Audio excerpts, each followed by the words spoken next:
A young man slowly peeled his eyes open, and immediately his brain filed a formal complaint. He was in a strange, messy room that looked like it had been hit by a small, very aggressive tornado. He sat up in bed, which was a mistake, as his head felt like a drum solo was happening inside it. He had absolutely zero recollection of the night before, which was concerning, because usually, he at least remembered deciding to make poor life choices. He looked around and realized he was in a hotel room. How very classy of past him. Then the real plot twist hit him. He wasn't alone. A stunningly gorgeous woman was sleeping peacefully next to him, looking like she just stepped out of a shampoo commercial, which felt highly unfair given his own appearance probably resembled a startled hedgehog. Just then his phone buzzed with a notification from someone named Zoya, and like a horror movie flashback, it all came rushing back. The texts were aggressive, a full-on digital assault demanding to know where he was. He remembered Zoya. She was the ex who dumped him right after their first year of college and then immediately blocked him on everything, basically yeeting him out of her digital universe. So why was she now acting like they were still together and he had just forgot to pick up milk? To clear his foggy head, he checked his phone's calendar. Seeing the date, October 8th, hit him harder than his hangover. He had somehow impossibly traveled back in time. He recalled her dumping him, saying she found someone who truly loved her, and then he saw the memory of her with an older man telling him to get lost. Back then, young and dumb, he swore he'd love her forever, a promise that aged about as well as milk left in the sun. Now in this new present, he read her first message, and surprise, surprise, it was a request for money. A slow, knowing smirk spread across his face. Love had made him blind, but now he could see she was basically a walking, talking red flag with a Cash App request. Determined to change his future, he sent a message to Zio Gia, his current girlfriend, ending things for good.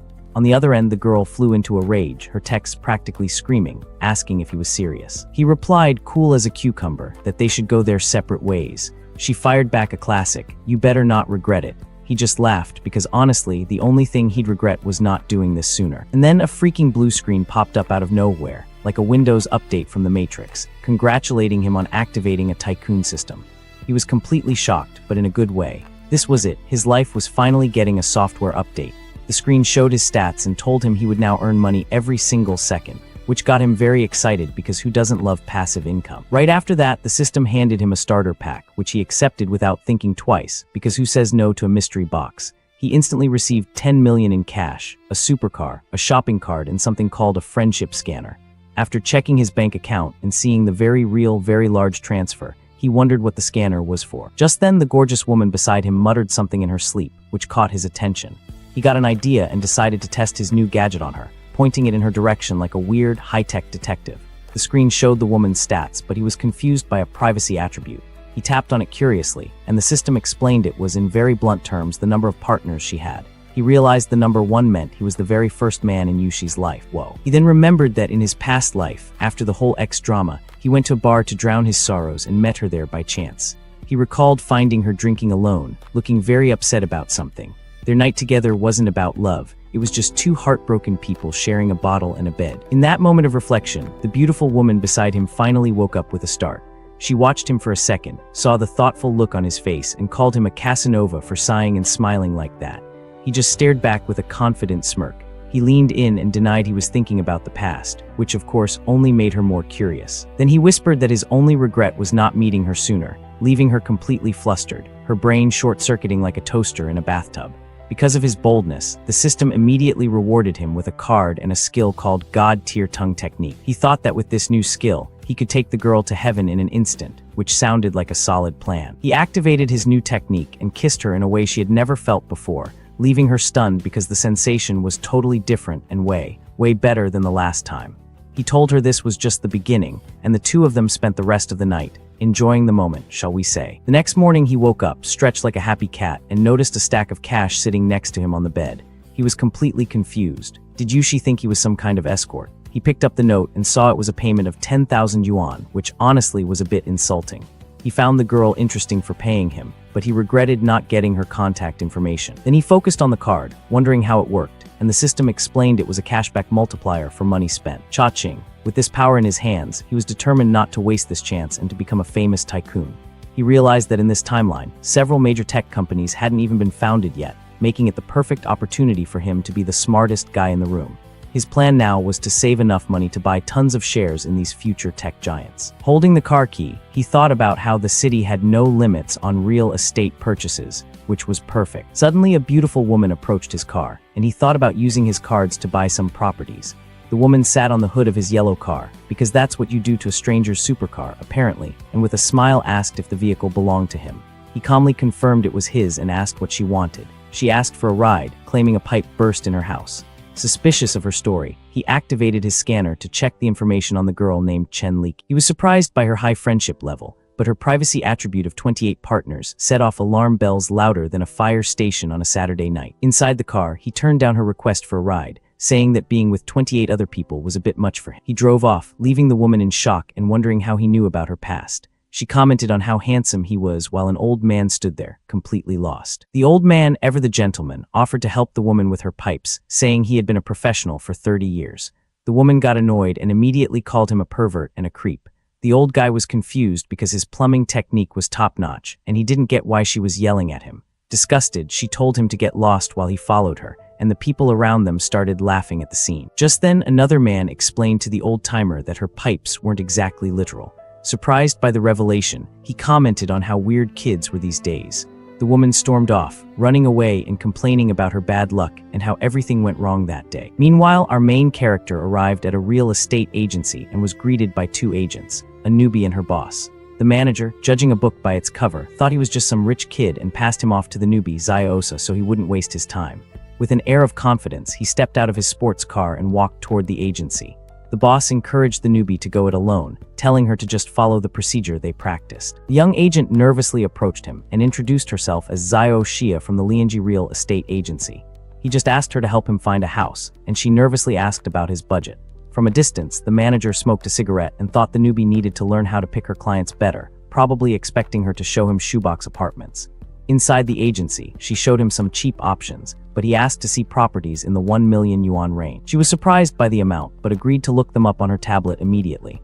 After a few minutes, she remembered to ask if he had any location preferences. He asked for places that were easy to rent out and said it didn't matter if they were furnished or not.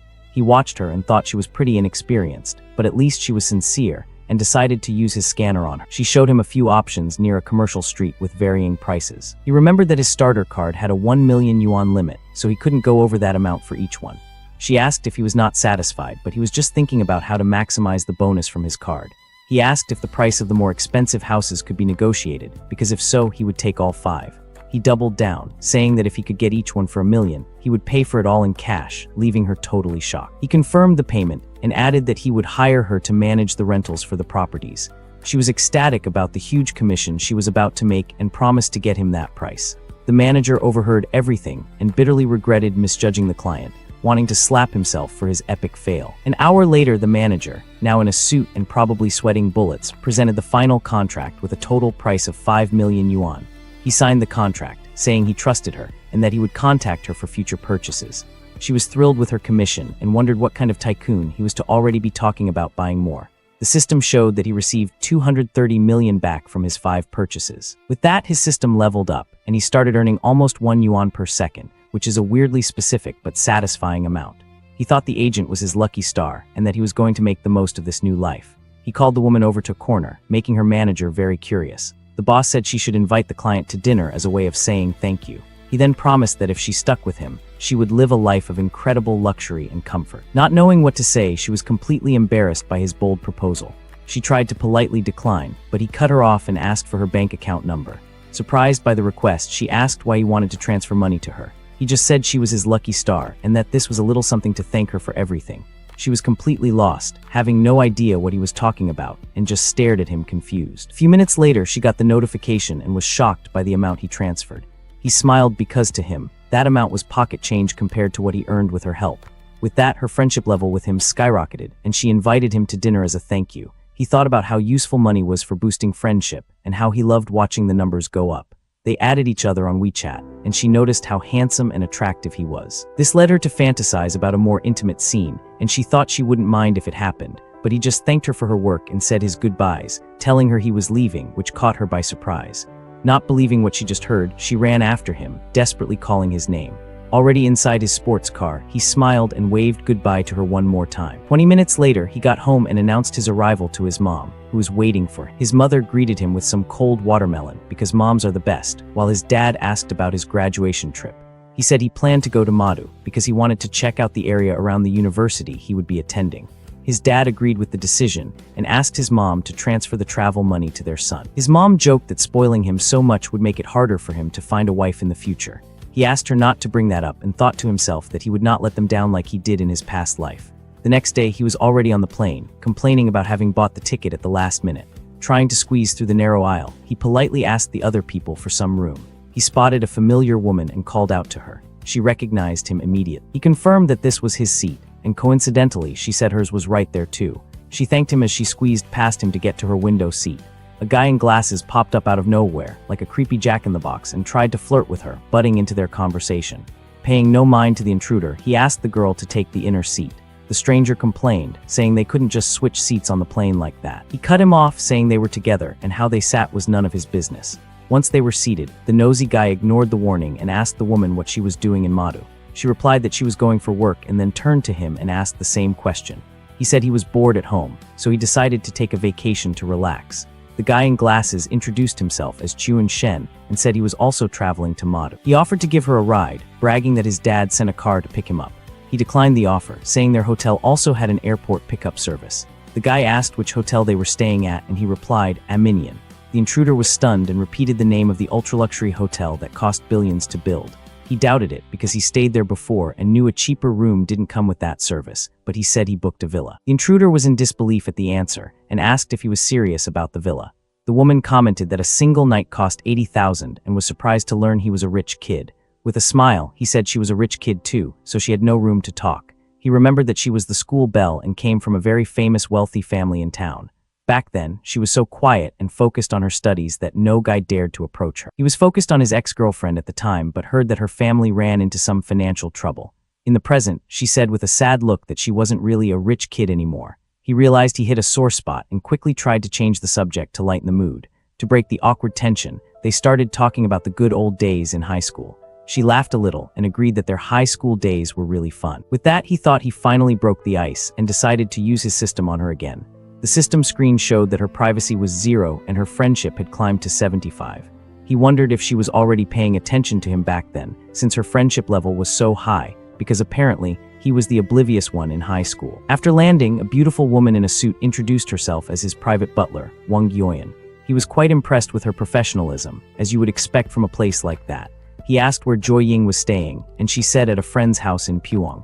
With that, he insisted on giving her a ride and asked his butler to take her to her destination first. From a distance, the guy in glasses watched everything and thought about saving the girl to have a romantic night with her, because his plan was as transparent as a freshly washed window. 25 minutes later, they arrived, and she thanked him and asked for his contact info to treat him to dinner. He accepted the offer but joked that she better not forget what she promised. They exchanged contacts, and he said goodbye, telling her not to worry about the ride. Half an hour later, he arrived at his villa and thought the stay was worth every penny. The butler informed him that his bath was ready, and he decided to go relax for a bit. Suddenly, she grabbed him from behind, and he jumped, asking what she was doing. She said the service included helping him undress, but he would have to handle his own underwear. Once in the hot springs bath, he watched her and asked her to wait a moment. She explained that scrubbing his back was also part of the service, but she wouldn't be washing him. He enjoyed the moment and thought that up close, she was very attractive, and a special service would be nice. She said she was only doing this because she felt a connection with him and started to take off her clothes. She then invited him to a hotel reception, and he asked what the occasion was for the event happening that night. She explained there was no dress code, and he confirmed he would be participating in the auction that was about to happen. Arriving at the party with his date, he was greeted respectfully by an employee who recognized him as an important guest. She wished him a good night and gave him a smile as he entered the main hall for the event. Inside the hall, the auction was already underway, and an item had just been sold for 5 million. While he scoped out the scene, the auctioneer announced the next item, an extremely rare, famous brand watch that caught everyone's eye. The man explained it was a limited edition with only 10 in the world, and the starting bid would be 15 million yuan. Full of energy, the auctioneer shouted for the bidding to begin, and the crowd got hyped for the competition. He analyzed the watch and remembered that its price was set to skyrocket in the coming years, easily surpassing 25 million. Seeing the chance for a profit, he wasted no time and made the first bid of 15.5 million with his paddle number 35. But another man with paddle number 8 raised it to 16 million, and the bidding heated up with offers climbing quickly. The crowd was stunned by his bids, thinking it was crazy to spend so much money on a watch like that. The auctioneer banged the gavel, selling the item for 18 million, and congratulated buyer number 35 on the win. 2 rich young men approached to introduce themselves, and he said his name was Jiang Cheng as he sized them up. the blonde guy revealed that bid number 8 was his and asked if Jiang Cheng was a luxury watch expert. He replied that he was no expert and that this was his first time buying a watch. He was just testing the waters. The blonde guy was floored by the price and asked why he had never seen him around before. He explained he just got here yesterday for college. Surprised, the young man said that at 18, he didn't have the guts to do something like that and was seriously impressed. With that, he invited Jiang Cheng to hang out sometime, and he agreed to the proposal from his new acquaintance. The system then notified him of his new level, and he thought about how his annual income now exceeded 300 million. Despite the cash, he knew that for his ambitious plans, this amount was just a drop in the bucket, and he needed more, because apparently, being a multimillionaire isn't what it used to be. Walking down the stairs, he ran into a familiar face and recognized the woman he was with the night before. It was the same woman from the hotel he met at the beginning of the story, and she stared at him, surprised to see him there. She teased him, calling him a kiddo, and said she didn't expect him to be a rich boy, thinking he was just a poor student. She invited him to her villa since the auction was winding down, wanting him to join her for another night together. He accepted the invitation, and she joked that he better put in more effort than last time, turning up the heat. Suddenly, a man appeared and grabbed her by the arm, revealing himself as Jiang Yu, the beautiful woman's ex-fiancé. The guy insisted they were engaged, but she called him crazy for wanting to get married after he cheated on her with her best friend. Jiang Yu ignored the accusation and claimed they had an engagement party, so the wedding was happening one way or another. Disgusted, she accused him of being gross and using her as a front so he could meet his other partners, both men and women. The system gave him two choices: leave with a reward or punch the guy to gain a physical enhancement and a bad luck card. The enhancement improved all his attributes, and without a second thought, he landed a punch on his rival, leaving the woman shocked. He kicked the aggressor on the ground, and she watched the scene, seeming to enjoy his attitude. He stomped on his fallen rival, and her affection level rose while the other guy screamed in pain on the ballroom floor. Desperate, the aggressor started yelling for help, calling for hotel security to rescue him from the situation. Security arrived and tried to de-escalate the fight, but the ex-fiancé yelled at them to arrest him and call the cops. Threatening the staff, he said he was going to call the police and file a complaint to get them all fired. She told him not to worry, as she would say he was defending her from harassment. The ex-fiancé boasted that the security cameras recorded everything and that they were all finished because of it. Suddenly, a man with a knife burst in, and panic spread as people screamed, terrified by the scene. The intruder grabbed the ex-fiancé and demanded they bring him the couple who betrayed him, or he would take everyone out. Scared for his life, the aggressor yelled for the security guards to find the people the man was looking for to save his own skin, because loyalty clearly wasn't his strong suit. The system gave him a new choice: escape with the girl and get money, or stop the crime and gain a new skill. He decided to act for everyone's safety, and especially for the special technique the system offered as a reward. Before acting, he remembered the item he won earlier and realized the bad luck card could be very useful right now. He activated the enhancement card, and a blue aura completely surrounded him, changing his body. With this, he felt a powerful energy flowing through his entire body. Wasting no time, he dashes at high speed toward the man with the knife, ready for a surprise attack, because apparently, his morning workout routine involved saving rich people from dramatic villains. The young man lands a powerful punch to the aggressor's face, who has no time to react to the swift and precise blow, probably still thinking about his evil monologue. With just one hit, the intruder falls to the floor, knocked out cold, and our hero stands victorious before all the guests, looking like he just posed for a superhero movie poster.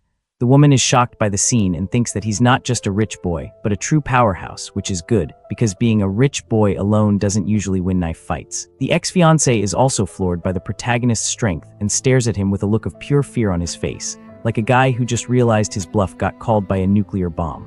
Our young man then approaches his rival, who is still on the ground, and looks down at him with a confident and intimidating smile, the kind that says, "I just saved the day and you're still a loser." The people in the hall comment on how brave and handsome he was for handling the situation so easily, because nothing says attractive like knocking out a guy with a knife while looking good doing it. The police arrive and arrest the intruder, and one of the officers thanks the protagonist for his help in the commotion, probably glad they didn't have to deal with the paperwork for stabbing. But the ex-fiancé seizes the opportunity to accuse our young man of assault and asks the officer to arrest him immediately, because when you're a scumbag, you just can't help but be a scumbag. The officer then turns to the protagonist and asks if it's true that he hit the other guy there in the hall, doing his best impression of a detective who just walked into a soap opera. The woman interrupts the conversation and explains to the officer that her ex-fiancé was trying to trick her into a forced marriage, which is basically the oldest plot in the villain playbook. With that, her affection level for him jumps to 90, and he realizes the young woman is truly falling for him, probably thinking, Step 1, stop knife attack. Step 2, win heart. Step 3, breakfast. He hugs her to comfort her and says he'll never let a scumbag like that intimidate her ever again, which is sweet, even if it sounds like a line from a bad romance novel. The officer tries to calm the situation, but the rival screams, demanding the security footage to prove his innocence, because apparently he thinks cameras will show him being less of a jerk. Injured, the protagonist decides it's time to test the system's bad luck card on this clueless guy who showed up, because why use fists when you can use cosmic misfortune?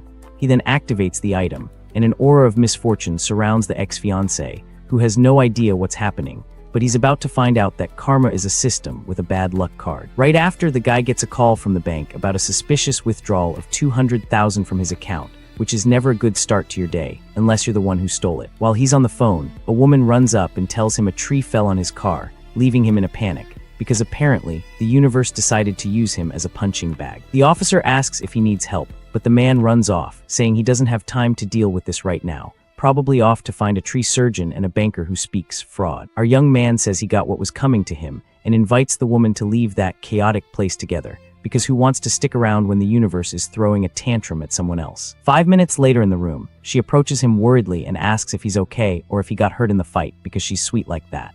With a smile, he replies that a loser of that caliber could never really hurt him, which is true, but also a great way to sound cool. Even so, she insists on checking for herself to make sure he didn't suffer any serious injuries, which is either concern or an excuse to get handsy, but we'll go with concern. The woman asks if he's going to look down on her for having a fiancé like that, but the guy reassures her about it, because he's not the type to judge someone for having a terrible ex. That's basically a hobby for some people.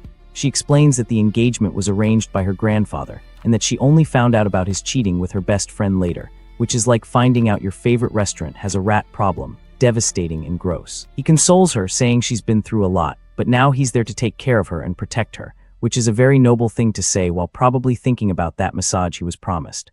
The young woman asks if he minds maintaining this type of relationship, thinking it's easier than a serious romance, because apparently, modern dating has evolved into, let's just skip the complicated part. The protagonist hugs her and assures her that he doesn't mind and that he'll treat her well from that special moment on, which is code for, let's enjoy the night and see what happens.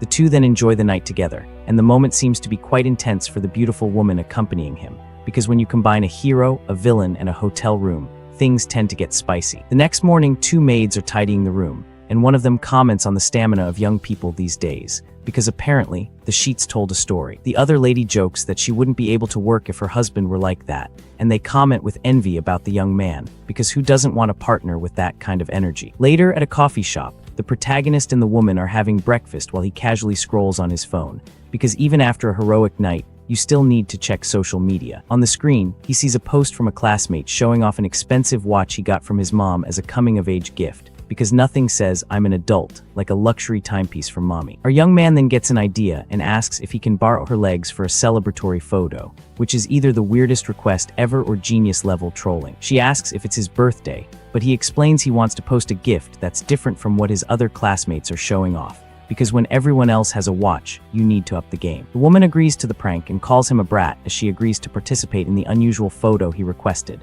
because honestly, what else is she going to do? She strikes a daring pose, lifting her legs so he can take the picture for his social media, probably thinking, my mother would kill me if she saw this. She then takes off her shoes and continues to pose for our guy's camera, who is having fun with the scene, because this is way better than a boring watch selfie. He takes the picture, thinking that his 18th birthday present isn't a car, but it's faster than a supercar, which is both clever and a little bit dirty, but we'll let it slide. The result is a photo collage that he posts on his social media for all his friends to see the news, and honestly, it's the most memorable 18th birthday post ever. His classmates are shocked and envious of the post while lamenting their own boring gifts, because a watch from mom just doesn't compare to, well, that. Shortly after, the protagonist arrives at a luxury car dealership, and a saleswoman greets him at the entrance, probably sizing him up like, can this kid afford a keychain, let alone a car? She offers to give him a tour, and our young man follows her to check out the car models available in the store, because window shopping is fun when you can actually buy. Inside the dealership, he sees an older man offering a car to a beautiful woman who seems uncomfortable with the situation, which is basically every creepy rich guy move in the book. The bald old guy insists he'll drive her home every day, and that's why she needs a good car, all while trying to touch her, because apparently, consent is just a suggestion to some people. Our young man watches the scene from a distance and thinks that he came to the dealership to see cars, but ended up watching a soap opera, which is honestly more entertaining. He then recognizes the woman as Suan, a future famous actress known as one of the four little flowers of the industry, because in this world, everyone is either famous or about to be. The MC remembers that her fame began with an iconic photo where she was getting out of a pool, which went viral online, proving that sometimes, all you need is water and good lighting. Back in the present, the businessman pressures her to go for a drink, but she refuses, saying she has a meeting at her company, which is the oldest excuse in the book, but at least it's professional. The old man gets furious and threatens the girl, telling her not to push her luck or the investment in her project will be cancelled, because when you can't buy someone's affection, you try to buy their career. He tells her to stop pretending and accept the offer, or else he'll use his influence to get her blacklisted, which is basically the villain version of "I'll tell mom." However, the actress isn't intimidated and says her answer is no, regardless of whether he invests or not, and that he can do whatever he wants because she's got backbone, and that's rare in this industry. At that moment, a blue screen appears in front of the MC, and the system activates a special mission for him to solve the problem, because apparently his side quests now include save damsel in distress from creepy producer. The mission is to help Suin and sign a contract with her, which is convenient because he was looking for a reason to talk to her anyway. So he thinks he needs to prove he has the money to convince her, because in this world, money talks and everything else walks. To get attention, he approaches the saleswoman and asks in a loud voice about the conditions for buying a LaFerrari, because why start small when you can go straight to the top? The woman explains that the model is a limited edition, and that the customer needs to own 5 cars from the brand to be an eligible buyer, which is basically car snobbery at its finest. With a smile, our young man asks if she's saying he isn't qualified to buy the supercar, and you can almost hear the challenge in his voice. The saleswoman then says it's not entirely impossible, and the guy, curious, asks how he could get the vehicle, because where there's a will and a lot of money, there's a way. The bald old guy gets suspicious, wondering which family the young man belongs to, and decides to see if he's just bluffing about the purchase, because old rich guys hate being upstaged by young rich guys. The actress is shocked because not even a big shot would buy a $3 million car, and the protagonist wants the most expensive one in cash, which is either insane or incredibly baller. The saleswoman then warns that with customizations, the price of the car could reach 50 million yuan, and she says this like it's a bad thing, but to our guy, it's just Tuesday. With a smile, he says he knows the price and that it's acceptable, because when you have a system that prints money, 50 million is pocket change. So the employee goes to get her manager to close the deal, probably running faster than she's ever run in her life. Soon, the manager arrives with a young blonde man from the auction who recognizes the MC and greets him excitedly in the store, because apparently, rich people all know each other. He explains that he just arrived in the city, and since he's not used to being without a car, he decided to buy one casually, which is the most rich person thing to say since I'm bored, let's buy an island. His blonde friend is surprised by the answer and says that this is a whole new level of humble bragging, because saying, I casually bought a car, while dropping 50 million is peak modesty. With that, the blonde guy points to the $18 million watch on the MC's wrist and tells the manager he has a huge sale on his hands, because that watch is basically a neon sign that says, I have money to burn. Our young man stands there with a confident pose while showing off his expensive watch to everyone in the dealership, because if you've got it, flaunt it, right? The manager is stunned by the value of the accessory and realizes that this young man is an extremely wealthy client, probably calculating his commission in his head. The man says the credit check is just a formality and begins the car registration process for the young man, because when you wear a watch worth more than most houses, credit checks are just for show. The actress and the old man watch the scene while the blonde guy thinks that he's never seen an heir as rich as Jiang Chen, which is a pretty big compliment in rich people circles. The blonde guy then calculates that the protagonist's fortune must easily exceed 100 million yuan, which is cute because he has no idea about the system. The bald old guy loses interest in the car and insists that the woman go for a drink with him, but she refuses because she has a meeting, still holding that line like a pro. Angrily, the man gives the actress an ultimatum. Either she goes with him or she can forget her career, and he storms off furiously because nothing says I'm a mature adult like threatening someone's livelihood.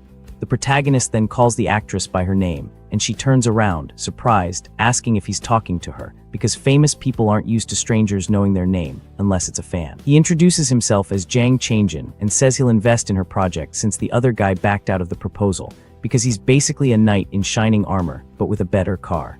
The woman is shocked and asks if it's true, thinking that he's on another level and could save her from her problem, which he absolutely can. The MC says he has other plans and that they can talk tomorrow, so she asks for his contact info to arrange the meeting, because this is 2026 and that's how business works. The two exchange contact information on their phones, and she says goodbye, telling him she'll see him the next day for the meeting, probably walking on clouds. The young man asks the manager when he can pick up the car, and the man replies that it will take a waiting period of at least a year, because apparently, even with money, you can't rush perfection. Our young man is disappointed with the delay and thinks of an alternative to get a car faster than that, because waiting a year is for people who don't have a system. His blonde friend invites him to a car show in a few days where he can get one on the spot, and he accepts, because that's the kind of networking that pays off. Sometime later, he arrives at a fancy restaurant, and the blonde woman calls him to her table, waving him over like she's been waiting all day. The blonde guides him by the hand and recommends the crab roe rice dish, which is the house specialty, because when you're at a fancy place, you eat fancy things. At the table, several sophisticated dishes are served, and the atmosphere between the two seems very intimate and special, the kind of vibe that says this is going somewhere. He leans in close to her and whispers in her ear that he's only interested in having a special night with her, which is both forward and honest, and honestly refreshing. The next morning, she asks him to let her rest because the previous night was quite eventful for both of them, which is the polite way of saying you wore me out. The MC says he can do that, but only if she calls him by a more affectionate nickname than before, because apparently, he's collecting pet names like Pocket. She then calls him hubby and gives him a kiss, and satisfied with the nickname, he lets her rest a little longer because he's a gentleman, even if he's a demanding one. With a cute little face, she compliments him and says he's the best for being so considerate of her, which is sweet, even if she's just buttering him up for later. He then asks if she knows Suan, and the blonde confirms that the actress works for the same company she does, because of course, in this world, everyone is connected. She then asks with a slightly sad look in her eyes if the protagonist is really falling for the other woman, because jealousy is a thing, even in casual relationships.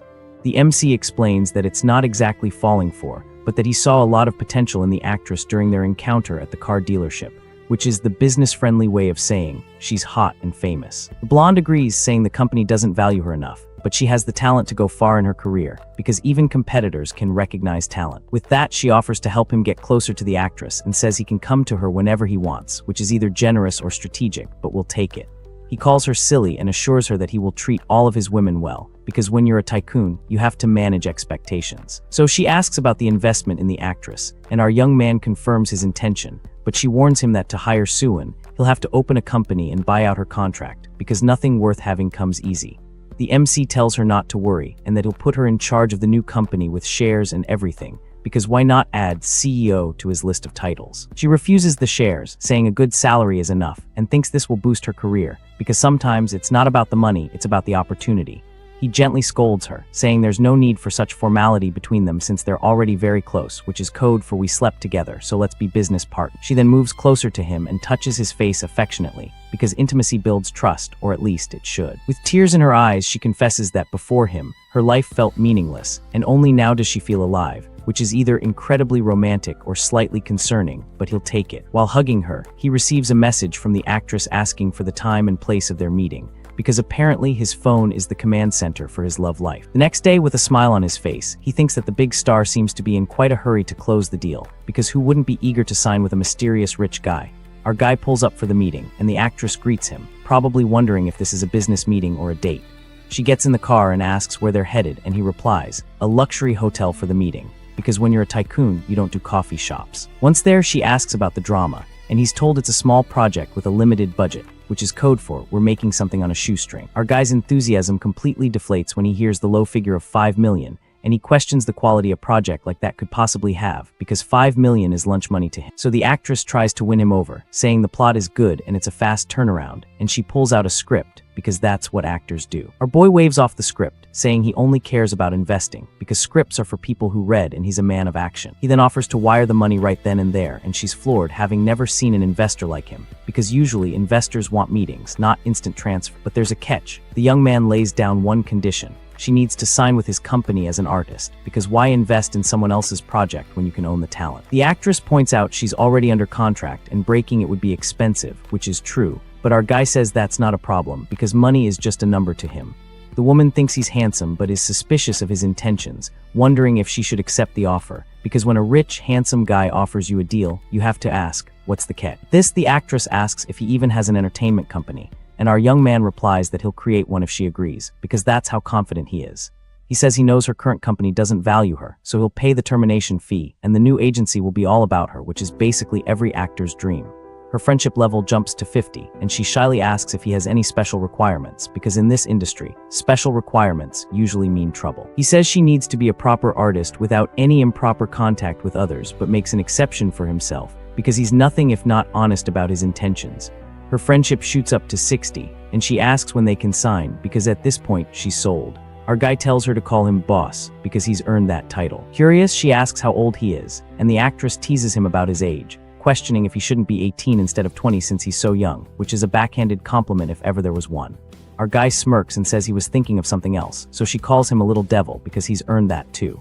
After the food arrives, she thanks him for his help, but he says the only thanks he needs is for her to become a star, because that's the ultimate return on investment. Just then, the system notifies him that he secured the contract and earned 20% of a company's shares, because the system loves rewarding good deeds.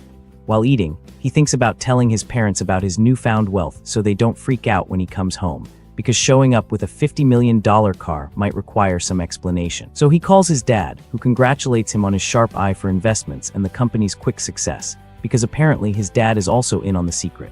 His dad calculates his annual income, and his mom jokes that he's been bragging to his friends about his son's success, because moms love to show off. Our young man asks if they want any gifts, but his dad tells him to stay humble and not get carried away, because good parents keep you grounded. Ending the call, he invites her to do some shopping, and she accepts, playfully calling him her sugar daddy, because why not embrace the dynamic? After finishing their meal, she wipes her mouth, and our boy confirms they can head to the mall, because shopping is the next logical step. They arrive at a super expensive watch store, where an employee greets them at the entrance, leaving the actress completely stunned, because this is the kind of store where you need a loan just to look at the displays.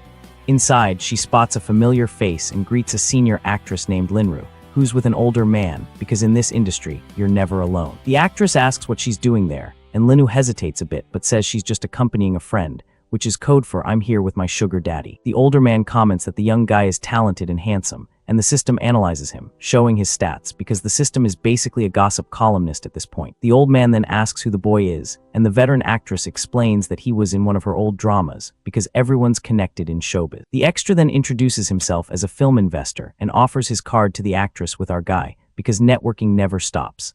The veteran actress scoffs internally, thinking the other girl isn't on her level, because seniority means everything in this business. Holding the card, the young woman reflects on how the industry is full of fake friends just looking to take advantage, which is a sad but true realization. A salesperson asks our boy which watch he's looking for, and he says he hasn't seen anything interesting yet, because when you're rich, you're hard to impress. Our guy then asks for models starting at $500,000, saying the cheaper ones aren't good enough for his mom, because his mom deserves the best, obviously. At this, the veteran actress is floored by the price, thinking about how long it would take a normal person to earn that much, which is forever, basically. The actress sits down and pretends to read a magazine, but she's secretly enjoying watching the other woman get put in her place by our guy, because schadenfreude is real. He walks over to her and asks if she's found a watch she likes, but the girl says she's just browsing since she can't afford them, because honesty is refreshing. Suddenly, the system gives our young man a random task: gift the actress a watch to strengthen their relationship. So he tells her to pick anyone she wants, because the system is basically his wingman. She politely turns down the offer, saying she'll buy her own accessory when she can afford it, because she's got pride.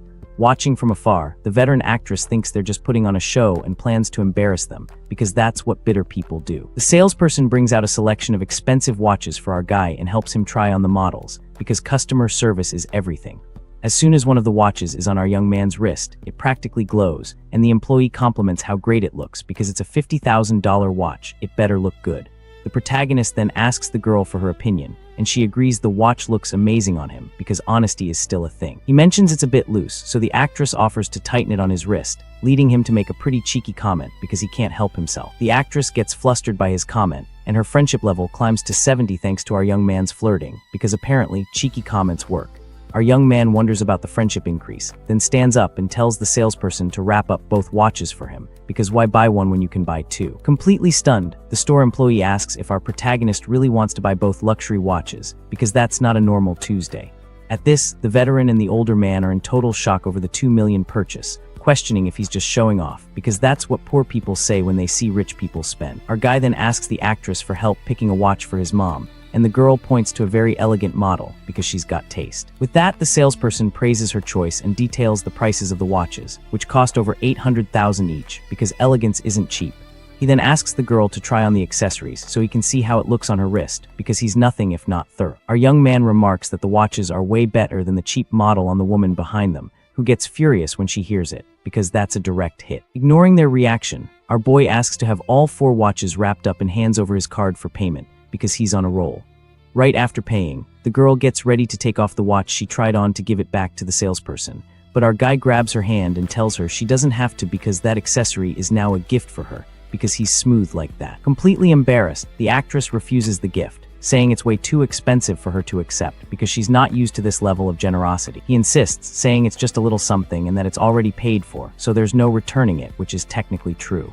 The girl still tries to refuse, but he explains that the watch doesn't suit his mom and that it's a welcome gift because he's got an excuse for everything. Our young man then gives her a serious look and asks if she's trying to disrespect him in front of everyone, which is a power move if ever there was one. Realizing he's her future boss, she accepts the gift, and her friendship level rises to 75, because who can say no to a boss like that? The salesperson then hands over the receipt for over $4 million and also offers them a special gift from the store, because when you spend that much, you get free stuff. At that moment, the veteran actress is fuming, wondering how a rookie could get a watch more expensive than hers, because jealousy is a bitter pill. She then asks about her gift, but the salesperson says that unfortunately there isn't one available for her, because Karma is a salesperson.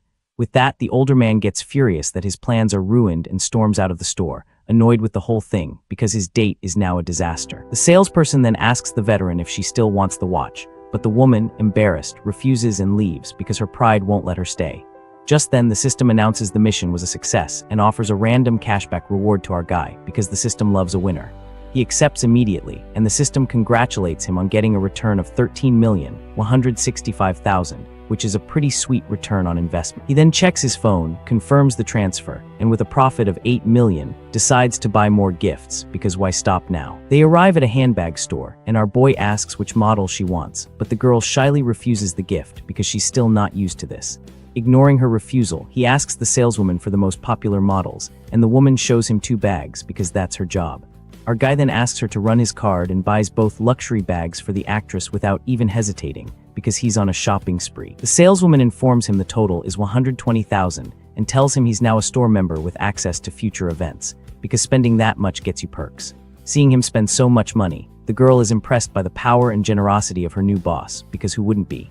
After shopping, she thanks him and invites him up to her apartment for a drink, as a way of showing her gratitude, because that's what you do when someone buys you a small fortune in gifts. He jokes that he needs to protect himself because if he gets tipsy, she might take advantage of him, which makes the girl blush because he's cheeky and she knows it. Our young man says he's just kidding, says goodbye, thanks her for the company, and leaves the actress behind because he's a gentleman even if he's a teasing one. She watches his car drive away, thinking that he's actually a good guy, and her friendship level climbs to 80, because absence makes the heart grow fonder. With the friendship at 80, our guy thinks he's close to winning her over, and that with just a little more effort, she'll fall for him, because the system said so. While driving, our boy smiles confidently, thinking that soon the actress will be all his, because he's got a plan and a system. Half an hour later, he arrives at the luxury villa, where the manager greets him, letting him know his bath is already drawn, because that's the kind of service you get when you're rich. The woman watches him in the pool and thinks she needs to provide excellent service for such an important client, because tips are probably insane. Relaxing in the water, our young man asks the manager if they have any special expensive dishes on the menu, because why eat normal food when you can eat luxury? The employee then explains that the hotel offers various luxury cuisines like Chinese, French, and Japanese, and she recommends special dishes like yellow croaker and white truffles, which are the house specialties, because when you're rich, you eat rare things. He recognizes the super expensive ingredients and thinks he can finally use an item he got from the system, because the system gives him tools for every occasion. Getting out of the pool, our boy walks up to the girl and asks her to arrange a relaxing massage for him, because after a day of shopping and saving actresses, a guy needs to unwind. The manager agrees right away and says they can go to his room for the massage session to begin, because that's part of the job. Once in the room, the woman prepares to start the massage, while our protagonist lies down on the bed, waiting, probably thinking about how this is the life. With that, the girl gets on the bed and positions herself to start the massage on our young man's back, because professionalism is key. She takes a vial and pours a bit of massage oil into her hands to get started, because you can't have a massage without oil. Our boy is then surprised to realize it's a much more elaborate aromatherapy massage, because this hotel doesn't do anything halfway. The woman says the hotel spa is a specialty and tells him to close his eyes and just relax his body, because that's what massages are for. And so, she begins the massage on his back, and our protagonist seems to be enjoying the moment of relaxation, because who wouldn't? The manager continues with the massage, and our boy gets a little flustered with a seductive look, because apparently massages can be more than just relaxing. The woman seems to be offering a much more special service than he expected, because this hotel really goes above and beyond. At this point, the intensity of the moment ramps up, and our young man starts to pick up on the woman's real intentions because he's not that clueless. He then wonders if he's overthinking things or if the manager is really offering an extra service, because in his experience, people usually want something. The manager announces the service is over and says she'll pick him up tomorrow for the car event, leaving our guy a bit disappointed as he was expecting more, because when you're teased, you want the payoff. The next day, the car show is packed with various luxury models and tons of important people snapping photos of everything, because rich people love documenting their existence. Our protagonist arrives at the hall and checks out the place alone since his friend had something come up and couldn't make it, because friends are flaky, even rich ones. He thinks the cars are cool, but the prices don't impress him as the most expensive one is only $2,200,000, which is pocket change to him now. Suddenly, our young man spots a familiar group and wonders why all his old classmates are gathered there, because apparently everyone he knows is at this car show. Looking closer, he recognizes someone and discovers that she's working at the event as a car model, because in this world, everyone has a side hustle. The girl looks stunning in her red dress, catching the eye of everyone present with her beauty at the event, because that's what models do. A guy then asks what time she gets off work, but another classmate tells him not to bother her, calling him just a snob because some things never change. The model overhears the conversation but doesn't respond, simply continuing with her job because professionalism is key, even when your ex-classmates are being annoying. Our boy then walks up to the guys, who are surprised to see him, probably wondering if he took a wrong turn on his way to the rich people's section. They ask what he's doing at the event, and he questions if they organized some secret outing since nobody invited him to join, because apparently, his social circle still operates like high school cliques. One of the classmates thinks angrily that they left him out of the trip on purpose and didn't expect to run into him, which is awkward. But hey, that's what happens when you're the poor kid who suddenly became rich. The guy with green hair points to another friend and sarcastically says our guy should ask him, because passing the buck is a classic friend move. At this, two girls comment that he's gotten much more handsome, and one even asks if he's had plastic surgery, because apparently glow-ups are suspicious in their world. The green-haired friend hugs him and says, even his voice has changed, which is either a compliment or an accusation of body snatching. Then our boy asks if they're there to buy a car, and one of the female classmates says they're just there to check out the models by the cars, which is the oldest excuse in the book for guys who can't afford anything. Just then, the system displays the girl's stats, and our young man is shocked by her high friendship level and privacy value, because apparently she's been secretly crushing on him this whole time. He wonders why the friendship is so high since they barely ever talk, but the system doesn't lie, so maybe he's just oblivious. The green-haired friend then interrupts him, asking why he's so lost in thought, probably worried he's having a stroke. The green-haired guy bumps into our guy, who tells him to watch it because personal space is still a thing. The friend asks if he's lost his mind for acting so strange, which is fair because zoning out in the middle of a car show is weird. Ignoring the commotion, our young man approaches the model and gives her a wave, complimenting her beauty and her red dress, because when you see someone stunning, you acknowledge it.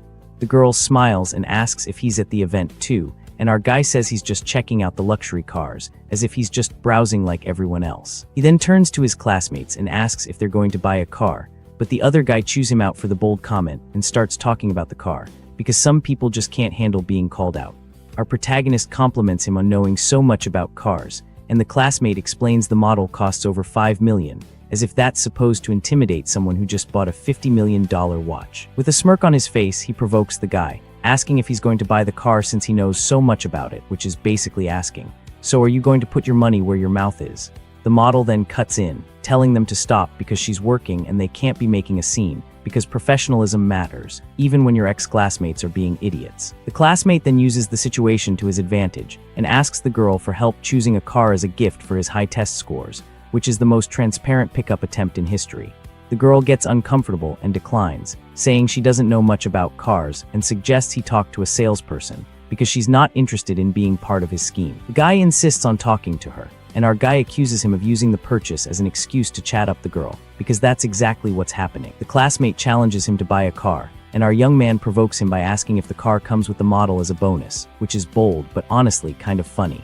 The girl finds the joke funny and comments that he's pretty bold for asking such a direct question in front of everyone, because honesty, even when cheeky, is refreshing. The classmate gets annoyed and tells him to stop showing off since she's working, but our young man says he's serious, because he's always serious when it comes to spending money. At that moment, the event manager notices the commotion and heads over to deal with the problem, because chaos at a car show is bad for business. The manager then approaches and scolds the girl for chatting on the job, and she apologizes immediately, because that's what you do when your boss catches you. The rival then blames him for the scolding and challenges him to buy a car since he's disrupting the model's work, which is the worst logic ever, but okay. Our guy then repeats his question, saying the car looks more attractive with the model next to it, because he's committed to this bit. The manager notices the expensive watch on his wrist and has a change of heart, saying that if he buys the car, the model goes with it, because money talks and watches scream. Without hesitating, our young man pulls out his credit card and tells the manager to run the full purchase price right then and there, because why wait? All the classmates are in shock since the car costs over $8 million, and they can't believe he can afford it all, because in their minds, he's still the poor kid from school. The female classmate in the pink dress is impressed and wonders if he really has $8 million to drop all at once, which is a valid question.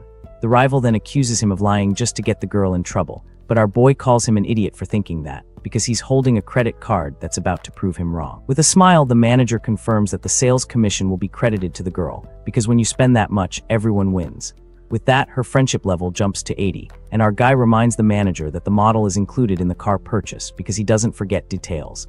The classmate is furious, thinking he's going to make up an excuse not to buy it, and plans to humiliate him if that happens, because some people just can't accept defeat. Our young man hands over the card and asks if he can take the car today, and the manager invites him to sit down and finalize the deal, because that's how business works. The card machine then approves the transaction, and the payment of over $8 million goes through without a hitch because the system never fails. With the payment complete, the manager smiles and asks the model to take good care of our young man while he handles the paperwork, which is basically code for entertain the rich guy. The rival is stunned to see he actually spent $8 million and realizes he's been completely humiliated in front of everyone, which is probably the worst feeling ever. His classmates' jaws dropped, and the green-haired guy pointed out that our boy was way too low-key in school to be this rich, because apparently he was hiding his superpower. The girl sees her chance to flirt and asks for a ride in his new Ferrari, boosting her friendship stats to 95, because nothing says, "I like you" like a luxury car ride. But the other classmate with glasses rains on her parade, reminding her the car only has 2 seats, so there won't be any room because that's what friends with glasses do. The girl in pink then claps back that she can take the passenger seat since the model has to work and sits in cars all day anyway, which is a solid argument, honestly. Sitting down, our hero wonders how the girl's friendship level shot up so fast and thinks to himself that he can't stand gold diggers like her, because he's rich, not stupid. Just then, our guy says the car looks way better with her in it, because he's either flirting or stating facts. The classmate then tries to stir up some drama, asking if his breakup with his ex was because of the model from the event, because some people just love gossip. The girl in the red dress is surprised to hear he ended his relationship, because that's news to her. Our young man then stands up and says the breakup has nothing to do with anyone else, and that the lady is very beautiful, because he's not about to let rumors fly. The green-haired friend is stunned by the $1 million watch and accuses him of pretending to be poor, because that's a thing rich people do, apparently. The protagonist calmly explains that he aced his exam, so his family insisted on getting him a gift, which is either true or a cover story, but either way it works.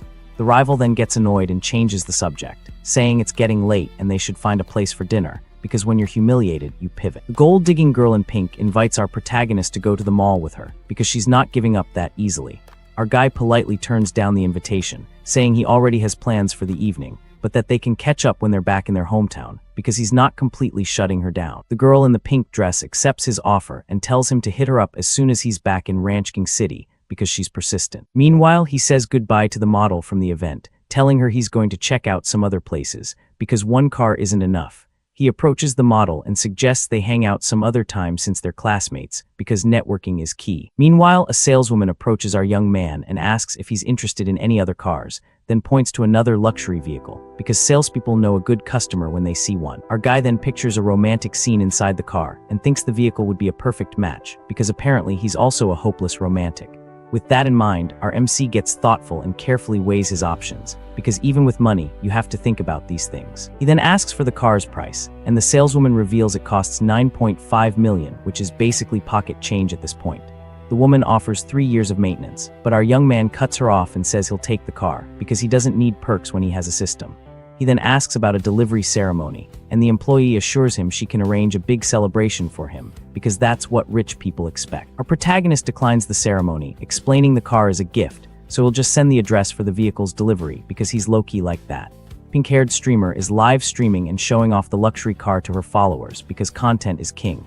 She continues the stream, saying the car is gorgeous and that whoever gives it as a gift will find true love instantly, which is a nice sentiment, even if it's not true. Just then, the woman points to our guy and says she'll interview him live if she gets 3,000 likes on the stream, because engagement is everything.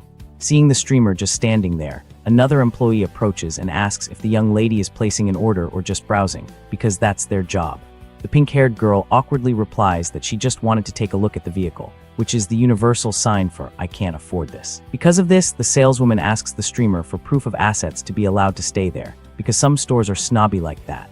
The streamer gets annoyed and points to our MC, saying he walked right in without any issues, but the employee insists it's standard procedure, because rules are rules. The streamer is embarrassed as her followers comment that she's being treated poorly and demand that she interview the rich guy, because the internet loves drama. Watching from a distance, the model is shocked to realize our guy spent 20 million in less than half an hour, because that's either insane or incredibly baller.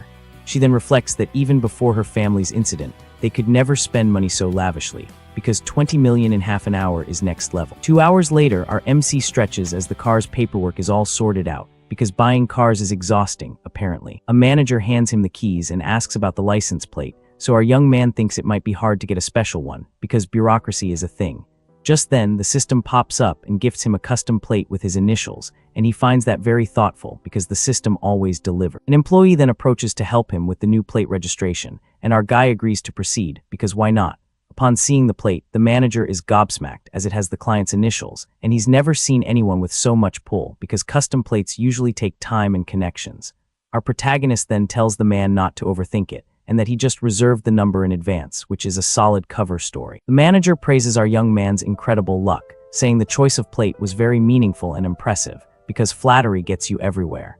A mechanic then approaches the car and informs them that the new license plate installation is complete, because efficiency is key.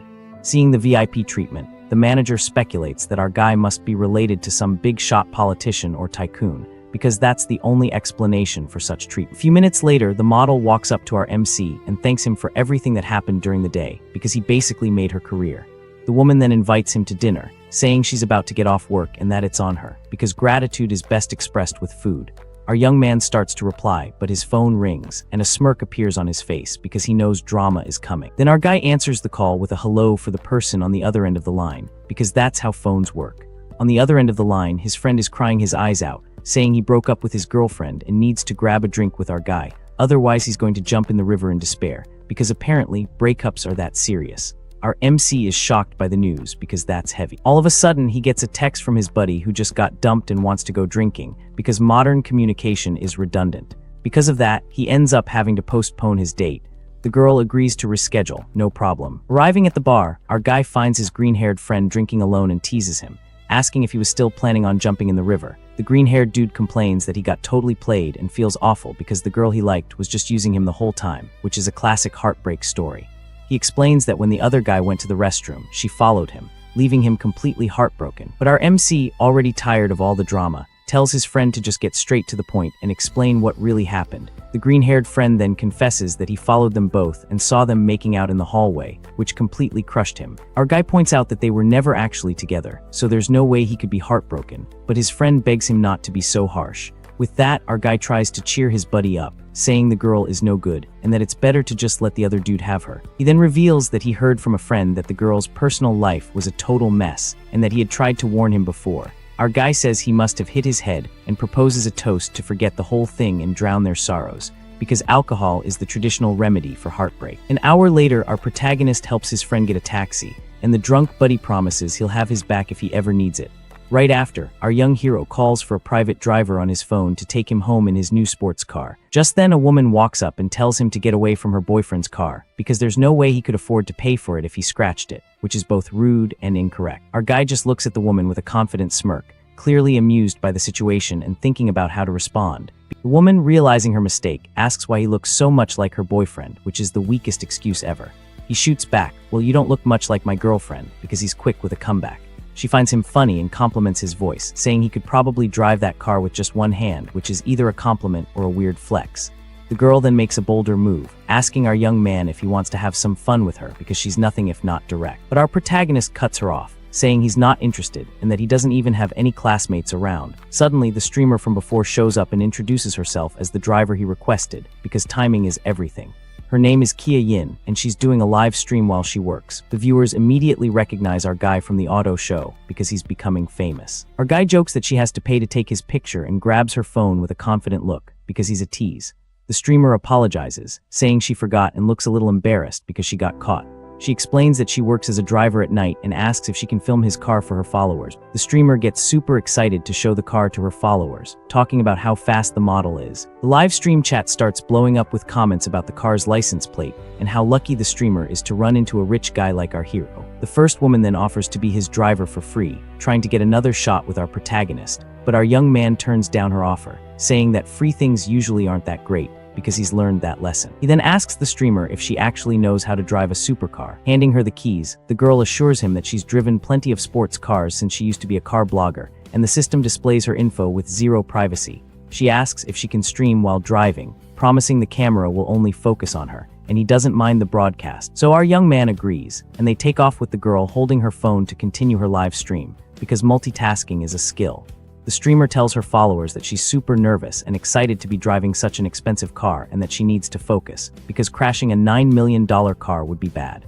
Our protagonist thinks to himself that if it weren't for the system's zero privacy value reveal, he would have thought she was pretty experienced. He then analyzes her stream and notices that despite her popularity, the donations are really low, finding the situation kind of sad. Looking at the numbers, he notes that her daily earnings are minimal, even with a lot of viewers, which doesn't add up.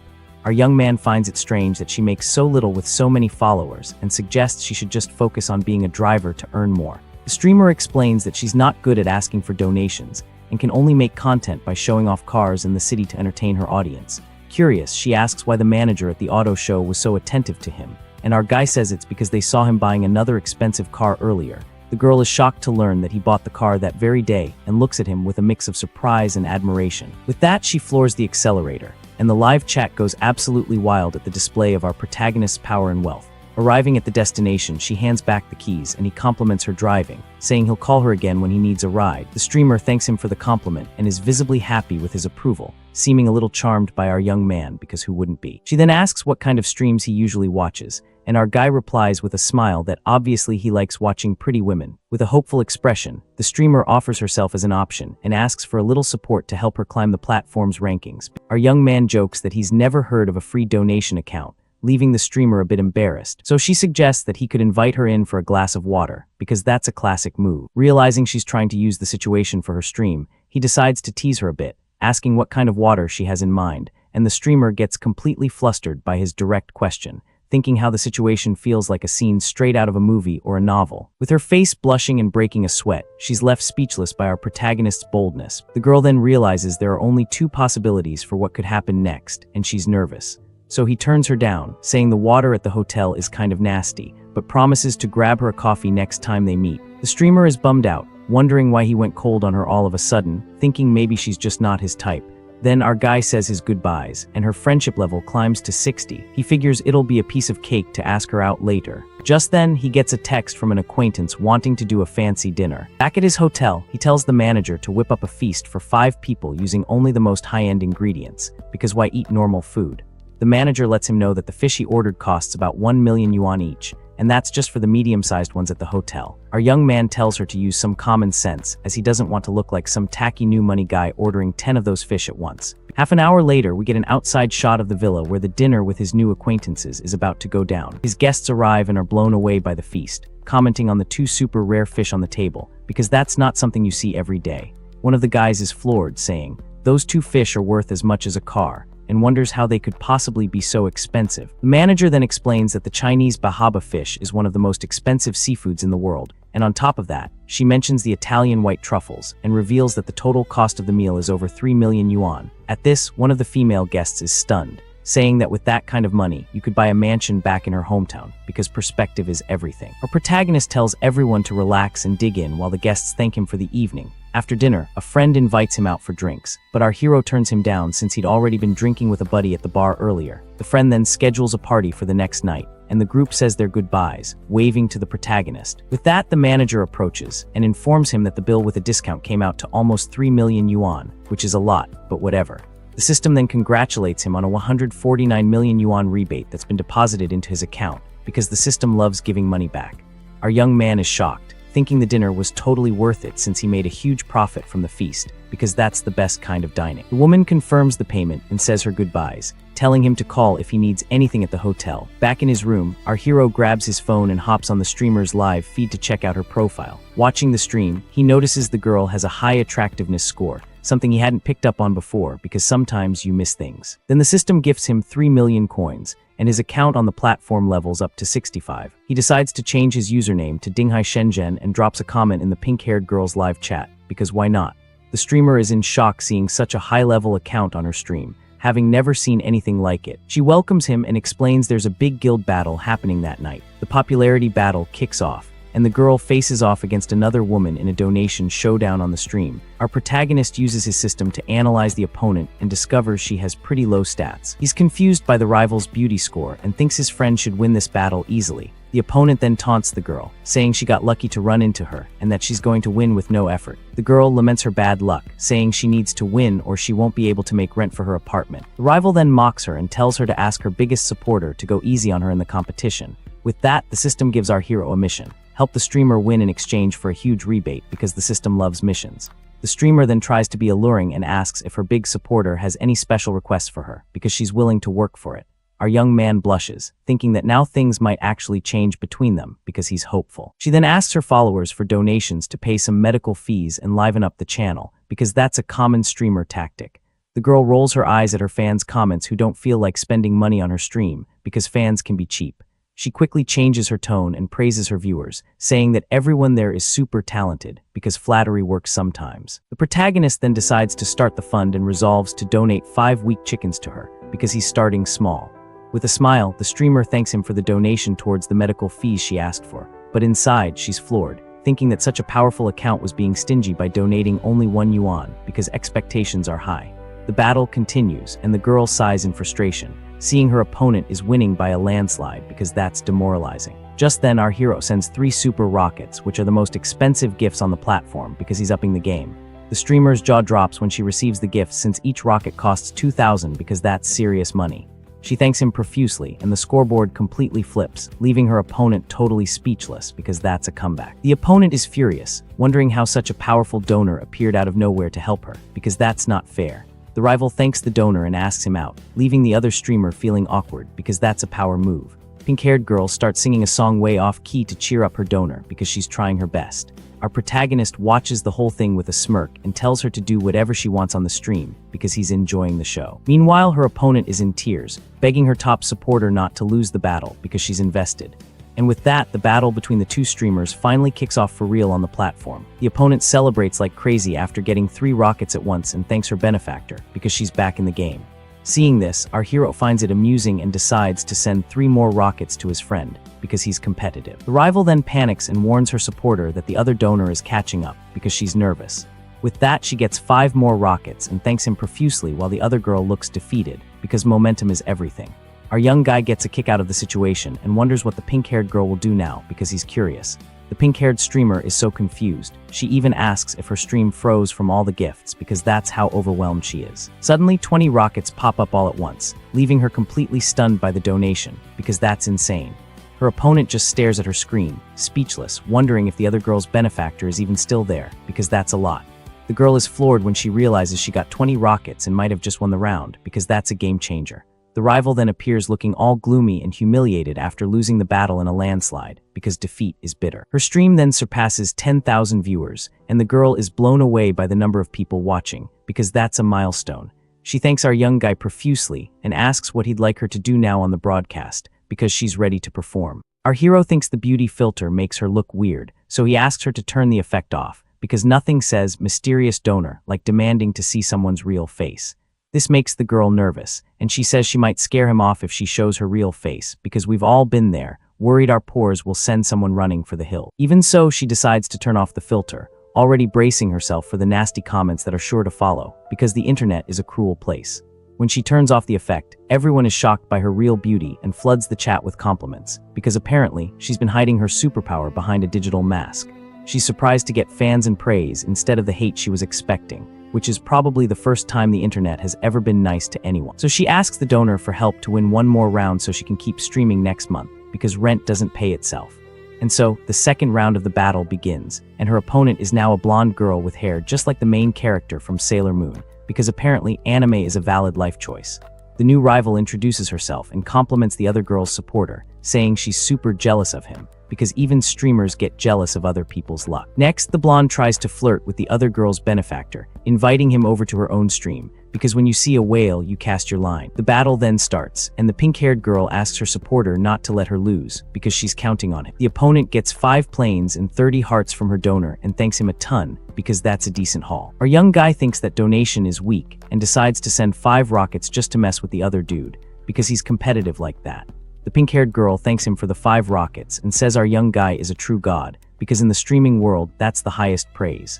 The blonde is totally confused and calls out for her supporter who just vanished into thin air, because nothing kills a streamer's vibe like a disappearing whale. With our young guy's support, the pink-haired girl easily makes it to the event's grand final, because that's what happens when you have a secret weapon. In the finals, she meets Dom, one of the platform's biggest streamers, who greets her like a final boss in a video game.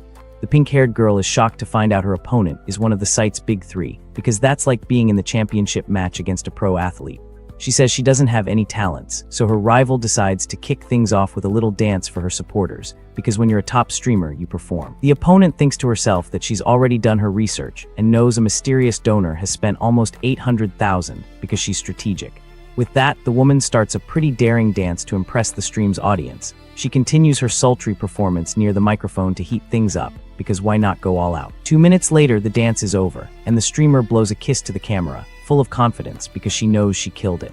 Our hero watches and compliments the dance, saying it almost made him want to hop over to the rival's stream, because a good performance is a good performance.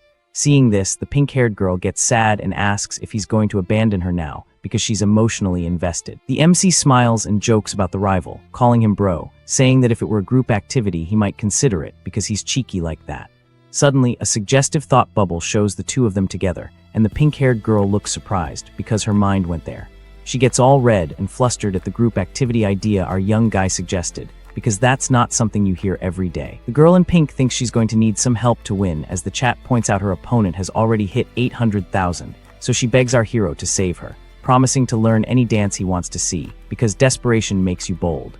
But her opponent receives 9 super rockets, and the streamer gets worried about the situation, because that's a lot. The girl thanks him for the 2 rockets, saying that without them, she wouldn't be able to pay her medical bills, because real life is expensive. Our hero sees the chat making fun of her and thinks the rockets he sent might as well have been birthday candles, and that this girl is a master of sarcasm, because she's quick with a comeback. He then remembers the system gave him millions, and that with his bank account, he can win this battle easily, because money solves everything. Suddenly, the girl in pink's stream seems to freeze with 20 rockets, and she wonders if her screen is bugging out again, because that's happened before. But she realizes it's not frozen. Our boy just sent another 20 super rockets, getting her all hyped up, because that's a game changer. Meanwhile, our guy is watching everything on his phone as the chat goes absolutely wild over the comeback, because the internet loves drama. The streamer gets emotional, thinking this is a battle of the gods and that mortals like her just get to enjoy the show, because she's humble. She then thanks her supporter for the help with her expenses and makes a heart with her hands to show her gratitude, because that's what streamers do. Just like that, the score completely flips, and now she's winning by a landslide while the chat just won't stop spamming, because victory is sweet. Her opponent is left exhausted and speechless, as she never in a million years expected to lose this battle. Looking at her phone, she realizes her rockets have stopped, but the other girls just keep pouring in non-stop. The rival streamer is shocked to see 1,500,000 in donations on the other channel, because she's never seen that much money in her entire life. She then begs her supporters not to stop and to keep sending donations, but one of her top donors gives up on the battle, saying it's better to save it for next time, leaving her completely stunned. Our hero then declares victory with 2 more rockets, and the battle finally comes to an end. The girl in pink celebrates her victory, and the chat starts buzzing about the mysterious donor who helped her. With that, she's so moved by the win that she takes a deep bow in gratitude for everything. She then offers him her contact info and promises to learn anything to please her benefactor. He turns down the offer, but she insists on being his driver. So our young man agrees and tells her where to meet him, because why not? So when the chat recognizes our hero as the guy from the car show, his secret is out. The streamer is shocked to discover the identity of her mysterious donor, and the chat confirms he owns a Ferrari. She wonders why he would help her, and her friendship level with him jumps to 85 as she picks up her phone. Our hero thinks that with the friendship level this high, he really has no choice but to accept her offer. The system then congratulates him on the victory and gives him a rebate of over 2 million yuan. With a satisfied smirk, our young man accepts the system's reward without a second thought. He reflects that after showing off and spending all that cash, he still turned a profit of millions, thinking to himself that winning is just too easy. The next day, he wakes up to a message from the streamer offering to be his driver. Our hero looks at the message and thinks that she sure is an early bird. Meanwhile, she confesses she was too anxious to sleep and wonders when he's going to reply. Brushing his teeth, he figures that since he's going to a club, he's actually going to need a driver, because drinking and driving don't mix. The streamer then celebrates excitedly because her master finally answered her message. She decides to get some sleep so she can be at her best for their meeting that night. But the young woman is so anxious she can't fall asleep and has to force herself to rest for later. At 8:00 p.m., he meets her and asks why she arrives so early,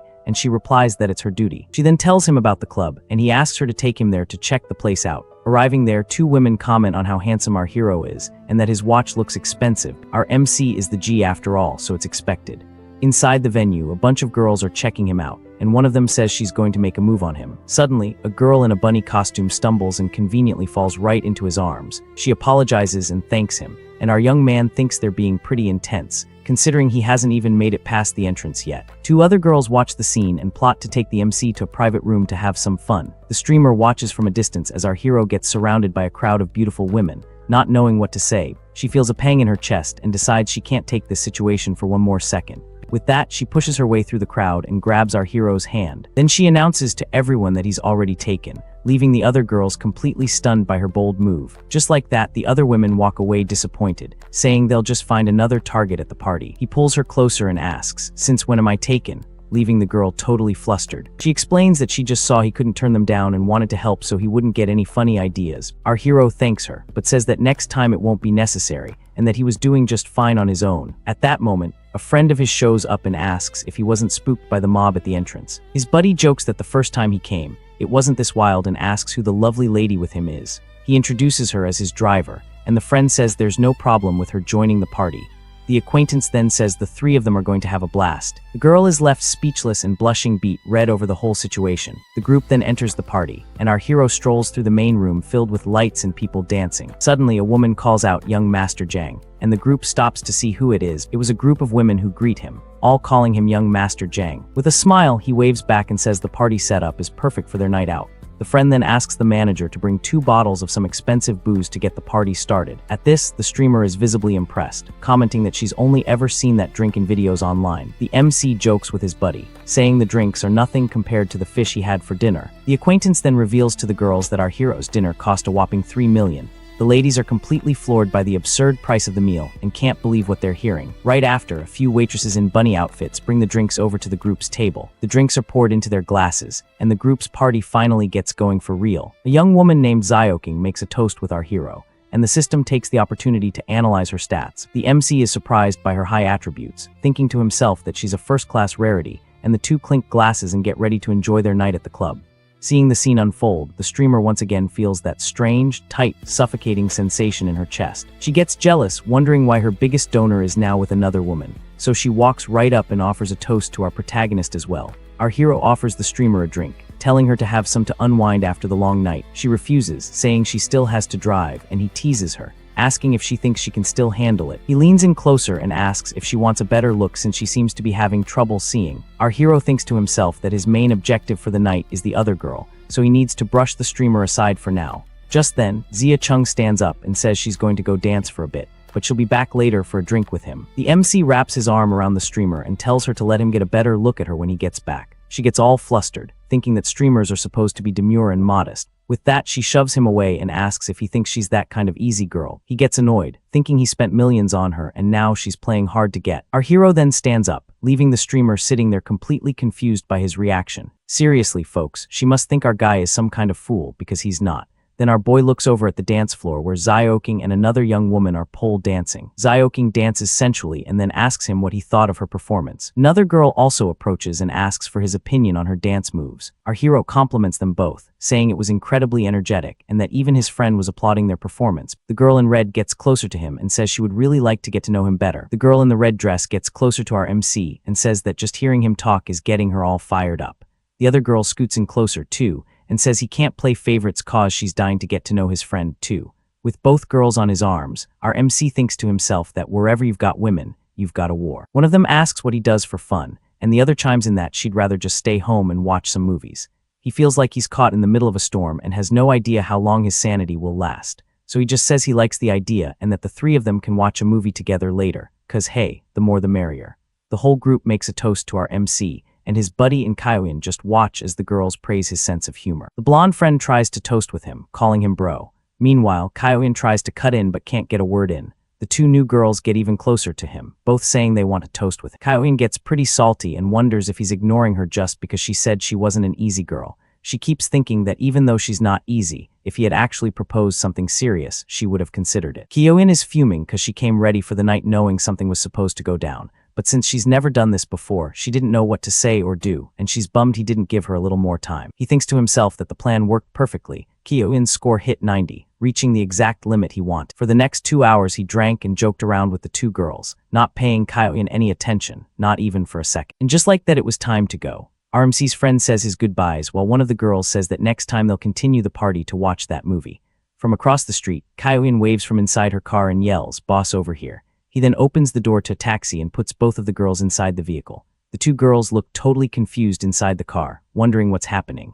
Our MC just flashes a smile at them, and they have no clue what's going on. With a grin on his face, he shuts the taxi door, leaving the two of them surprised inside. He hands a thick wad of cash to the driver and tells him to get the two girls home safely and keep the change, making sure they get there okay.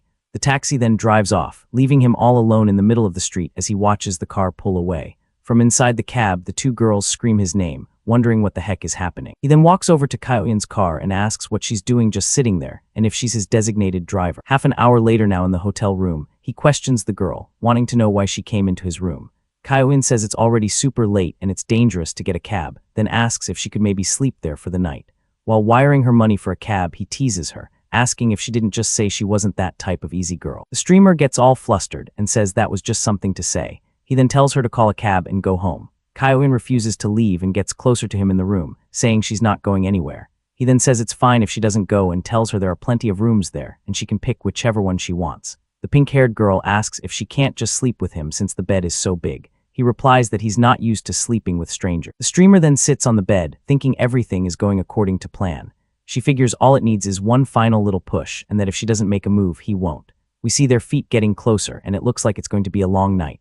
All of a sudden, Kyoin sits down on the floor and starts crying. He asks why she's crying, and the girl asks if he hates her because everything was fine at first, but now that she wants to sleep with him, he's rejecting her. Our MC thinks that having a privacy stat of 0 has its downsides too, since the system only gives him numbers. He then tells her to forget it and come closer, but asks her to stop crying for now. Next thing you know, the two get real close and share a very special moment.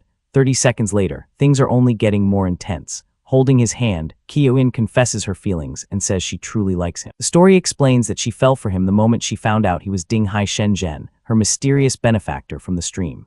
She wonders what girl doesn't dream of a Prince Charming showing up to rescue her at her lowest point. With tears in her eyes, the streamer confesses her feelings once more. RMC then pulls her into a tight hug. He then picks her up in his arms and says he gets it, and that he won't kick her out, telling the girl to stay there for the night. The streamer lies down on the bed, looking ready for whatever comes next. Then RMC gets closer to her and the two start sharing all their love. And just like that, the two lovebirds spend an intense night together, complete with little angels and everything to celebrate the moment.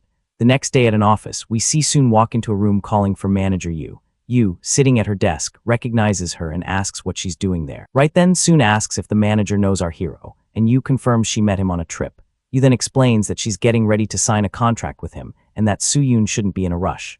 Soo-yoon is floored by this revelation, and asks if the manager is really going to quit her job. Yu confirms she's heading over to our hero's company, and that Soo-yoon will be the agency's very first artist. Hearing this, Soon questions if she really trusts him since our hero's company is brand new to the scene.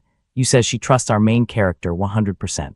Soon is still confused, wondering to herself why the manager trusts the MC so much. Suddenly, an employee bursts in and announces that the front desk called about a surprise waiting downstairs. Yu immediately tells him to turn down whatever it is, saying she doesn't want to accept flowers or gifts from anyone. But the guy explains that the gift is a car and it's already been fully paid for, so they can't really refuse it. Both women are stunned by the news, and Soo-in suggests they go down and check it out. Arriving downstairs, they're greeted by a celebration with confetti flying everywhere. A saleswoman then asks you to step forward to unveil the special gift that's waiting for her. The saleswoman then reveals the present, a luxury pink sports car. Soon is blown away by the car and says Yu is incredibly lucky to get such an amazing gift. At that moment, the employees start gossiping about the manager's new boyfriend and the 10 million yuan car. The saleswoman hands the keys to the new car over to the manager, who smiles completely satisfied. She asks who sent the gift, and the woman reveals it was our hero trying to win her over. Yu gets emotional, thinking that no man has ever treated her this well, and her affection level jumps to 99. Back with our MC, the system notifies him of her affection level and gives him a special reward package. The screen shows a reimbursement card with a limit of up to 500 million and another very interesting item. Our hero then imagines that with this new item, he could have a good time with several girls at once. He thinks the item is great, but he has to use it carefully since the outcome depends on their satisfaction. Then the system gives him another reward, an investment firm for him to manage. He looks over the requirements, an initial investment of 10 million and a minimum return of 10% per year, which is doable. With a smile, he decides to invest 500 million to get the new company started. The system confirms everything, and just then the streamer Kyoyin appears, asking if she woke him up. Our MC gives her a hug and thinks about testing the new card he got from the system on her right then and there. He then decides against using the card for now, saying it's better if they just chill for a bit first. An hour later, they're having breakfast, and the girl asks him to stop making donations on her stream. She explains that the platform takes a 70% cut, and that he's spent way too much on her. Our hero then asks if she'd prefer he just send the money directly to her. The girl is so surprised by his response that she does a full-on spit take all over the table. Embarrassed, she says he spent 2.5 million and that she feels bad about him spending so much. The hotel manager overhears the conversation and is impressed by the amount he spent on the stream. He tells her not to worry about it, and she asks if she can keep doing her streams.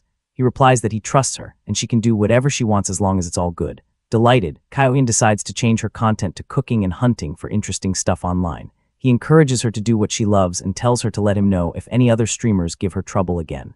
The manager approaches, and he asks to extend his stay at the hotel for 2 more months. Then our hero pulls out his credit card to pay for the new extended stay.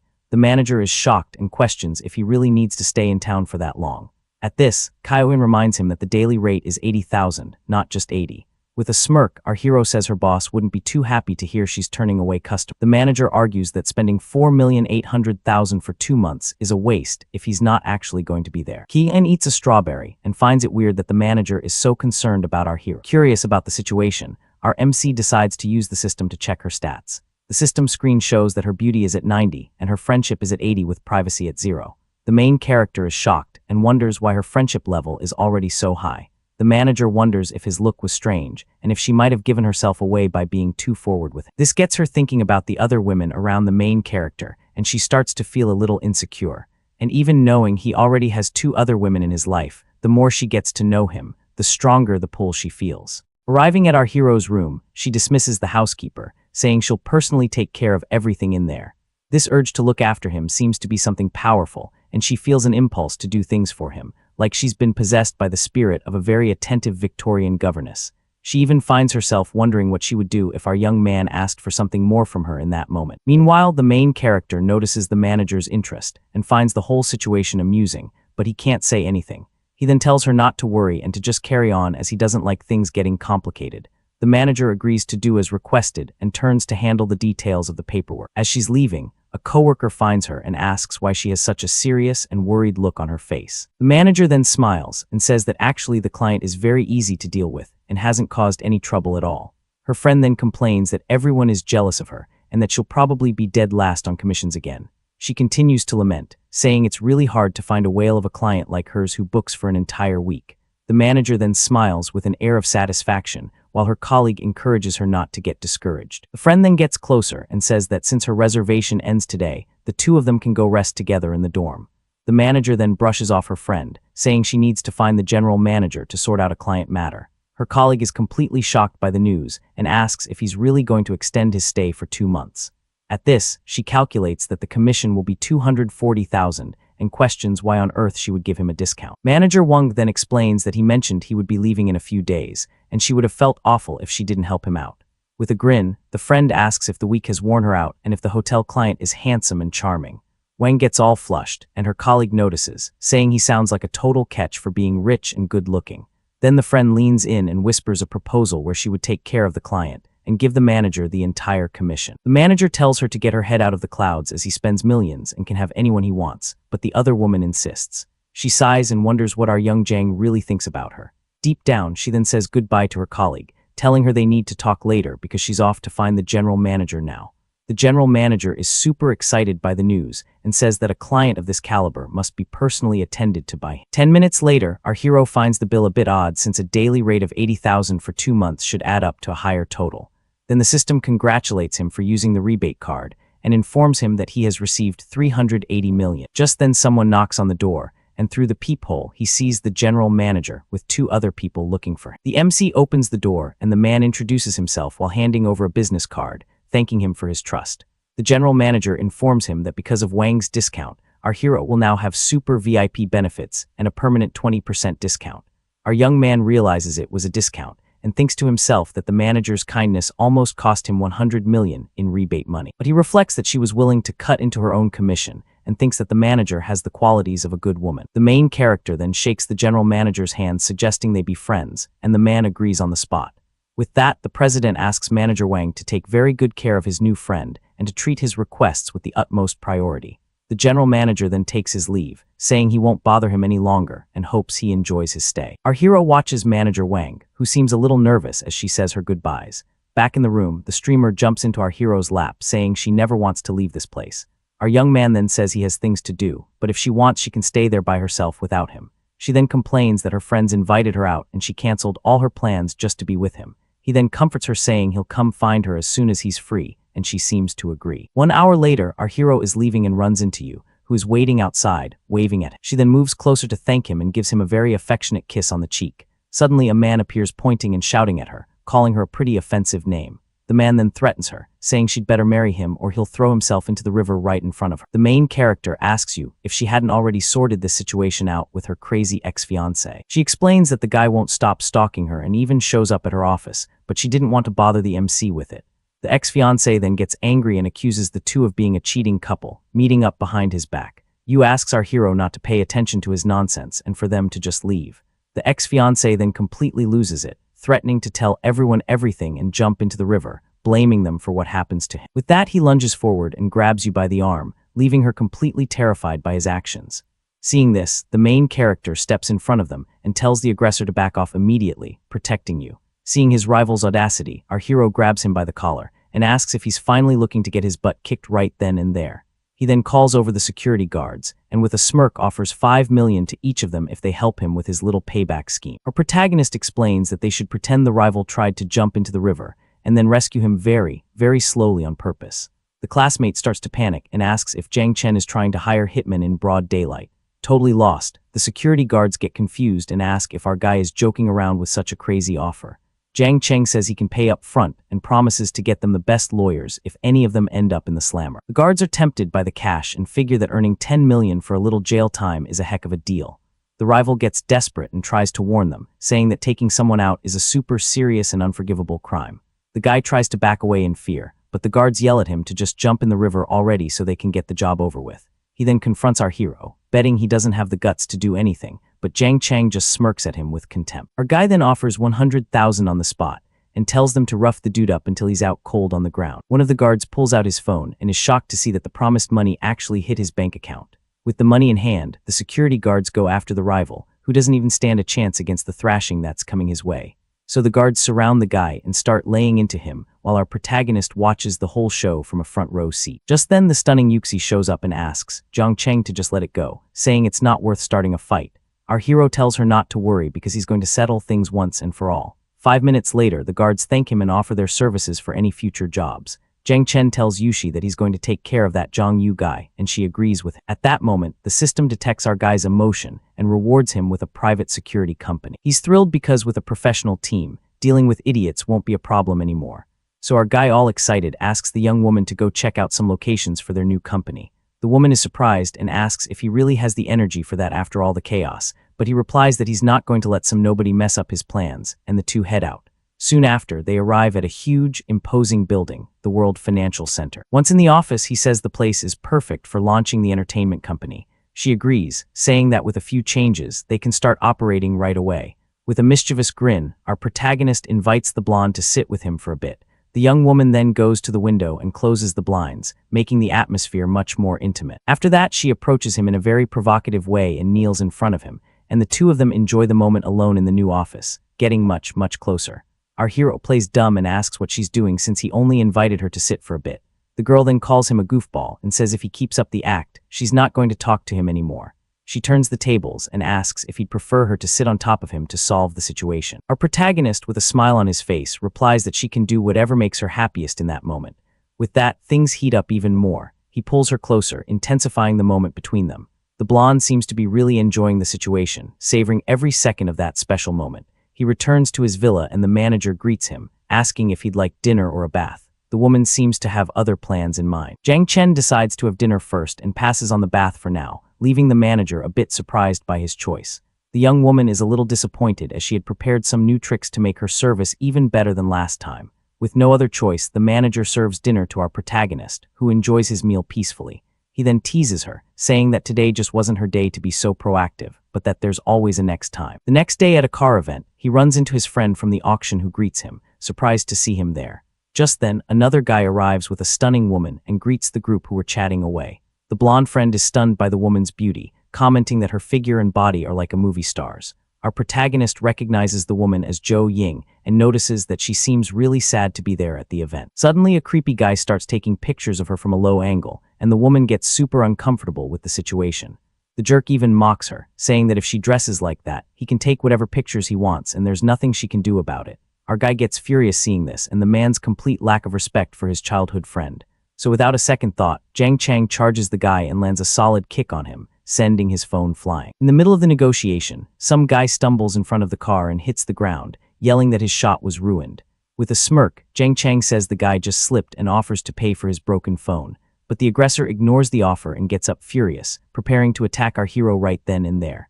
The man then lunges forward and tries to land a punch right in our protagonist's face without a second thought. Our boy smiles because according to the law, he now has the right to defend himself from the assault. He dodges the attack and lands a clean shot right on the other guy's chin, who never even saw it coming. The rival drops to the ground, completely knocked out, and our protagonist stands there victoriously over him. Jiang Chang then turns to the manager and asks him to call the police and save the security camera footage. The manager obeys and runs desperately to the phone, asking them to call security and the police. Our guy's new friends praise him for the punch, and he says the incident has scarred his view of the city. One of the buddies then comments that they're decent people and don't share the guy's weird kinks. Just then, the model approaches and asks if Jiang Chang is okay, and he says the important thing is that she's safe. His friends then comment that it's no wonder he got so mad since the whole thing was over her. Our hero then explains that the young woman is his old schoolmate and her name is Zhou Ying. He then introduces his friends, Wang Jiang and Chen Hao, to the girl who greets them. The girl then asks if he's there to look at cars again that day. Our guy says he's going to buy a gift for his dad and asks her out for later. With that, she accepts the invitation and says she'll call after work, so he decides to look around. A friend asks if he's eyeing a supercar and a salesperson immediately approaches. The salesperson says the price is $2 million and our hero asks about the delivery. The employee confirms nationwide delivery and says they also help with the vehicle registration. With a smile, our protagonist simply hands over his card to finalize the purchase. Jiang Cheng asks them to prepare a special delivery ceremony to surprise his father. His friends are shocked that he would call a supercar something low-key right in front of them. One of them comments that our hero is extravagant for buying so many expensive cars. The friend says he had to beg for a car while our hero is gifting one to his father. After paying, he calls the girl over to leave, thinking about how she's the prettiest girl from their school. In the car, he asks if she's going back to school now that the vacation is over. The girl talks about her family's bankruptcy and how she now needs to work to support herself. She says she doesn't care about gossip because earning her own money is more real. Our guy says a beautiful woman like her shouldn't have money problems, but she replies that nobody ever explains how to get it. She feels indebted to him for helping her twice and he laughs, thinking she seemed distant but is actually very down to earth. Our protagonist says it's all just food, so it makes no difference, and they speed off in the car through the city. They arrive at a restaurant that looks like a farmhouse for the get-together with their friends. When they arrive, their friends welcome them and invite them to sit at the table they've prepared. One of the buddies sees another guy arriving and gets annoyed, wondering who invited him to the party. He whispers that the guy's name is Wang Xing and he has some beef with their friend, so he suggests Jiang Cheng treat him well. Wang Yang greets the newcomer, who hates being called by a specific nickname and is accompanied by two girls. One of the guys tries to cool things down, saying they're there to make friends, but the other guy seems pretty ticked off. Everyone sits down at the table, which is loaded with food, and one of them compliments the main dish, suggesting they start drinking. Half an hour later, the rival boasts about getting a stock tip that's going to guarantee him a huge profit. A guy asks for help, and Wang Xing gives him a lecture about choosing friends wisely instead of picking freeloaders. Chen Hao gets furious, realizing the rival's speech was a not-so-subtle jab at him and our hero. So he confronts the guy and calls in a 2 million debt from 2 years ago since he's so loaded with cash now. The friend loses his patience and stands up ready for a fight, questioning if the rival thinks he's special for being called by the nickname. Jiang Chang tries to calm his friend down, asking him not to ruin the party with unpleasantness. The rival gets annoyed by the interruption and slams his drink on the table, yelling about who gave him the right to speak. As he does, the drink goes flying and ends up staining the girl's entire blouse, scaring her. Our protagonist then comforts her and shoots a furious glare at the aggressor. Sitting at the table, the rival stands up furious and yells, asking what Wang Chang's problem is. One of the buddies questions if the guy only came to the event to start trouble. Another acquaintance thinks to himself that everyone's tune has changed, and now they're all defending Jiang Chang. He warns the guy not to make a scene since they're there for a mutual friends get-together. Landy gets ticked off and slams the table, fed up with hearing everyone gassing up the new guy. At that moment, our protagonist demands that he apologize for getting the model's outfit dirty. The young woman tries to defuse the situation, saying it's okay and that he doesn't need to worry about it. Blondie refuses to apologize and even calls him trash, trying to pick a fight. Without a second thought, Jiang Chen lands a solid slap right across the meddling Blondie's face. He quickly turns the guy into his personal punching bag and lands another slap on the other side for good measure. Our protagonist wonders if the guy really thinks he's some kind of pushover to be insulted like that. The aggressor is shocked by the pain and angrily asks how he dared to hit him. Jiang Chang sarcastically suggests he should probably see a neurologist after those slaps. Losing his mind, the blonde idiot grabs a chair to attack Jiang Chan as a friend yells for our boy to watch out. But our MC kicks the chair right back, sending it flying into the punk's face. One of the buddies tells the fallen aggressor that he brought this on himself and tells him to get lost. But the little punk gets up with some help and threatens Jiang Chang, saying this isn't over. Jiang Chang asks about the idiot's background and finds out his family is in the food business. With a smirk, he thinks he's about to see just how capable the rival's family really is. The model then asks if she caused any trouble, but he says it was nothing and invites her to leave with him. Jiang Chen says goodbye to his friends, mentioning they've had enough to drink and it's time to head out. The guys apologize for what happened, but he tells them not to worry about the formalities. Arriving at the car, he hands the key to the young woman and asks if she knows how to drive. She jokes she was a famous heiress and promises to get him to his destination safely. She mentions it's been a while since she's driven a supercar and that she'd love to open it up. With that, the car shoots off at high speed, and he's surprised to find out she's into racing. The young woman explains that her family was very strict and she never got the chance to race before. Jiang Chen promises to take her to a real race the next chance he gets. Once out of the car, she thanks him and says she'll always remember all his help. But it's getting late and he should get some rest, so she shyly says goodbye and hands back the key. He watches her leave and wonders why she ran off so suddenly, guessing it might have been out of shyness. But he decides not to dwell on it, as he needs to focus on the business he has to take care of. He remembers the security team the system gave him and decides to test their performance. Just then, he stumbles upon a bizarre news story online about pickled cabbage that smells like stinky feet. Lying in bed, our protagonist discovers that the food safety problems of Wang Xing's family have gone viral. A moment later, one of his friends calls to tell him that the rival's family's nasty products have been exposed. Jiang Chen confirms he's aware, adding that even their rotten raw materials were revealed. With suppliers pulling the products, the company's reputation was completely trashed. The friend remembers what our hero said the day before, recalling the words, "I'm going to see what that blonde idiot's family is really made of." Our boy comments shocked that the Wang family is going to take a massive loss because of this. The other guy agrees, saying he knew from the start that Jiang Cheng wasn't just some ordinary guy. Meanwhile, at the Wang family home, the rival's father is frantically on the phone trying to handle the crisis. The man hangs up furiously, wondering who could be trying to sabotage his business. His son approaches and asks his dad what happened to make him so worried. Just then the father notices his son's swollen face and angrily asks what kind of trouble he's gotten into now. The kid explains he got beat up by some arrogant country bumpkin and is already planning his revenge. The father then slaps his son and scolds him for doing nothing but stir up trouble all day like some gangster. Suddenly the father connects the dots, suspecting the fight has something to do with their company's problem. He then says in despair that the company lost 40% of its market share overnight. Meanwhile, the rival's dad is absolutely losing it at his son, screaming at the guy to fix this mess or he's divorcing his mom. The blonde dude refuses to listen, thinking it's way too humiliating to apologize, and actually tells his dad if you want a divorce, go for it, cause I ain't going there. His mom is totally shook by the answer and asks him what on earth he's talking about. Then she turns to her husband and suggests they just throw money at the problem like they usually do. That just makes the man even madder and he calls her foolish, revealing their entire fortune went down the drain overnight because of our hero. The dad storms out, yelling that if they don't fix this, he's hitting the road for good. Now the kid is panicking and asks his mom what they're supposed to do. His mom grabs him and insists he go beg our MC for forgiveness, telling him that without dad's wallet, they're both completely toast. Meanwhile, Jiang Chen is having breakfast while listening to a report. Wang Jian lets him know the Wang family has already lost 100 million in assets. Right after, the butler steps up and asks if he enjoyed his coffee. Our main guy smiles and compliments the meal, but then asks if she was the one who changed his clothes. Later on, Wang Yun watches the MC arrive with the actress soon, and she thinks she needs to step up her game to get his attention. Blushing a little, the butler looks determined to win over her boss. Inside the house, she offers Jiang Chen a drink to help him recover, but it looks like he dozed off on the couch, and she wonders if he's already fast asleep. Wang Jian decides the couch isn't the best spot for him and helps him get to bed. Smelling the party on him, she thinks it's better to change our hero's clothes. She takes this opportunity to put a little plan into action with him, thinking about using some of that knowledge she picked up from movies. So things get pretty intense between the two of them that night.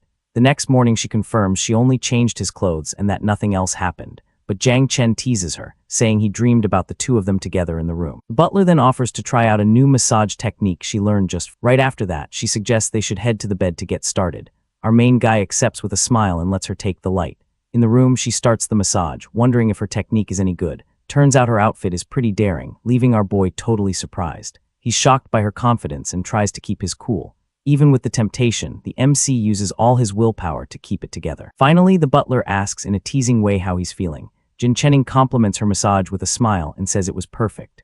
With that, the butler says she's going to switch positions to continue the service. She then adjusts herself on the bed in a way that's definitely sending our hero some signals. The girl looks a little shy about it, but she sticks to her bold game plan anyway. So he comments that the scene looks a whole lot like that dream he had earlier. From there, Wang Yo asks if he's down to go all the way with her.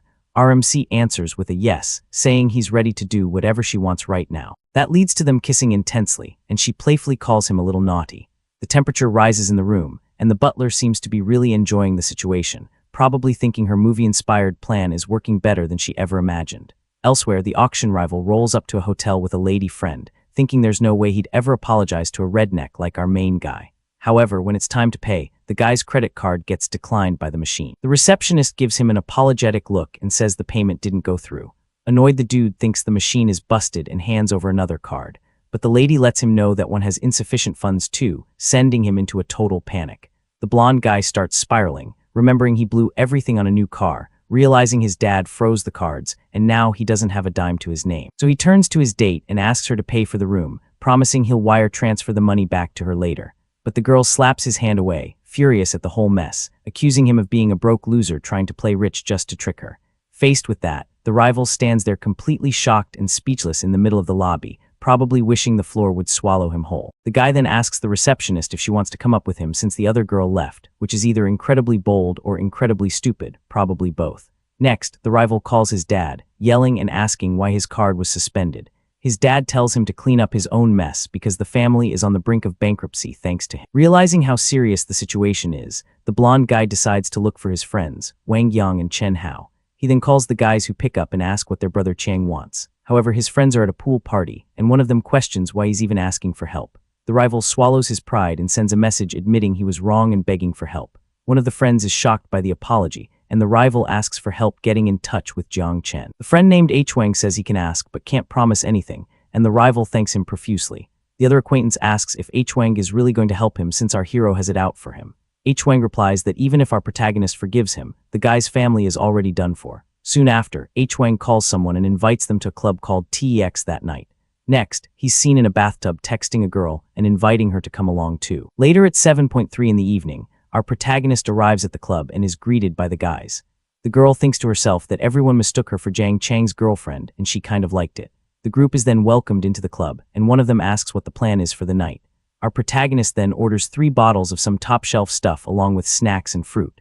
The club manager approaches and asks if Jiang Chang needs a crew to liven up the party. However, one of the friends calls him out for being clueless since our boy brought his wifey along to have a good time.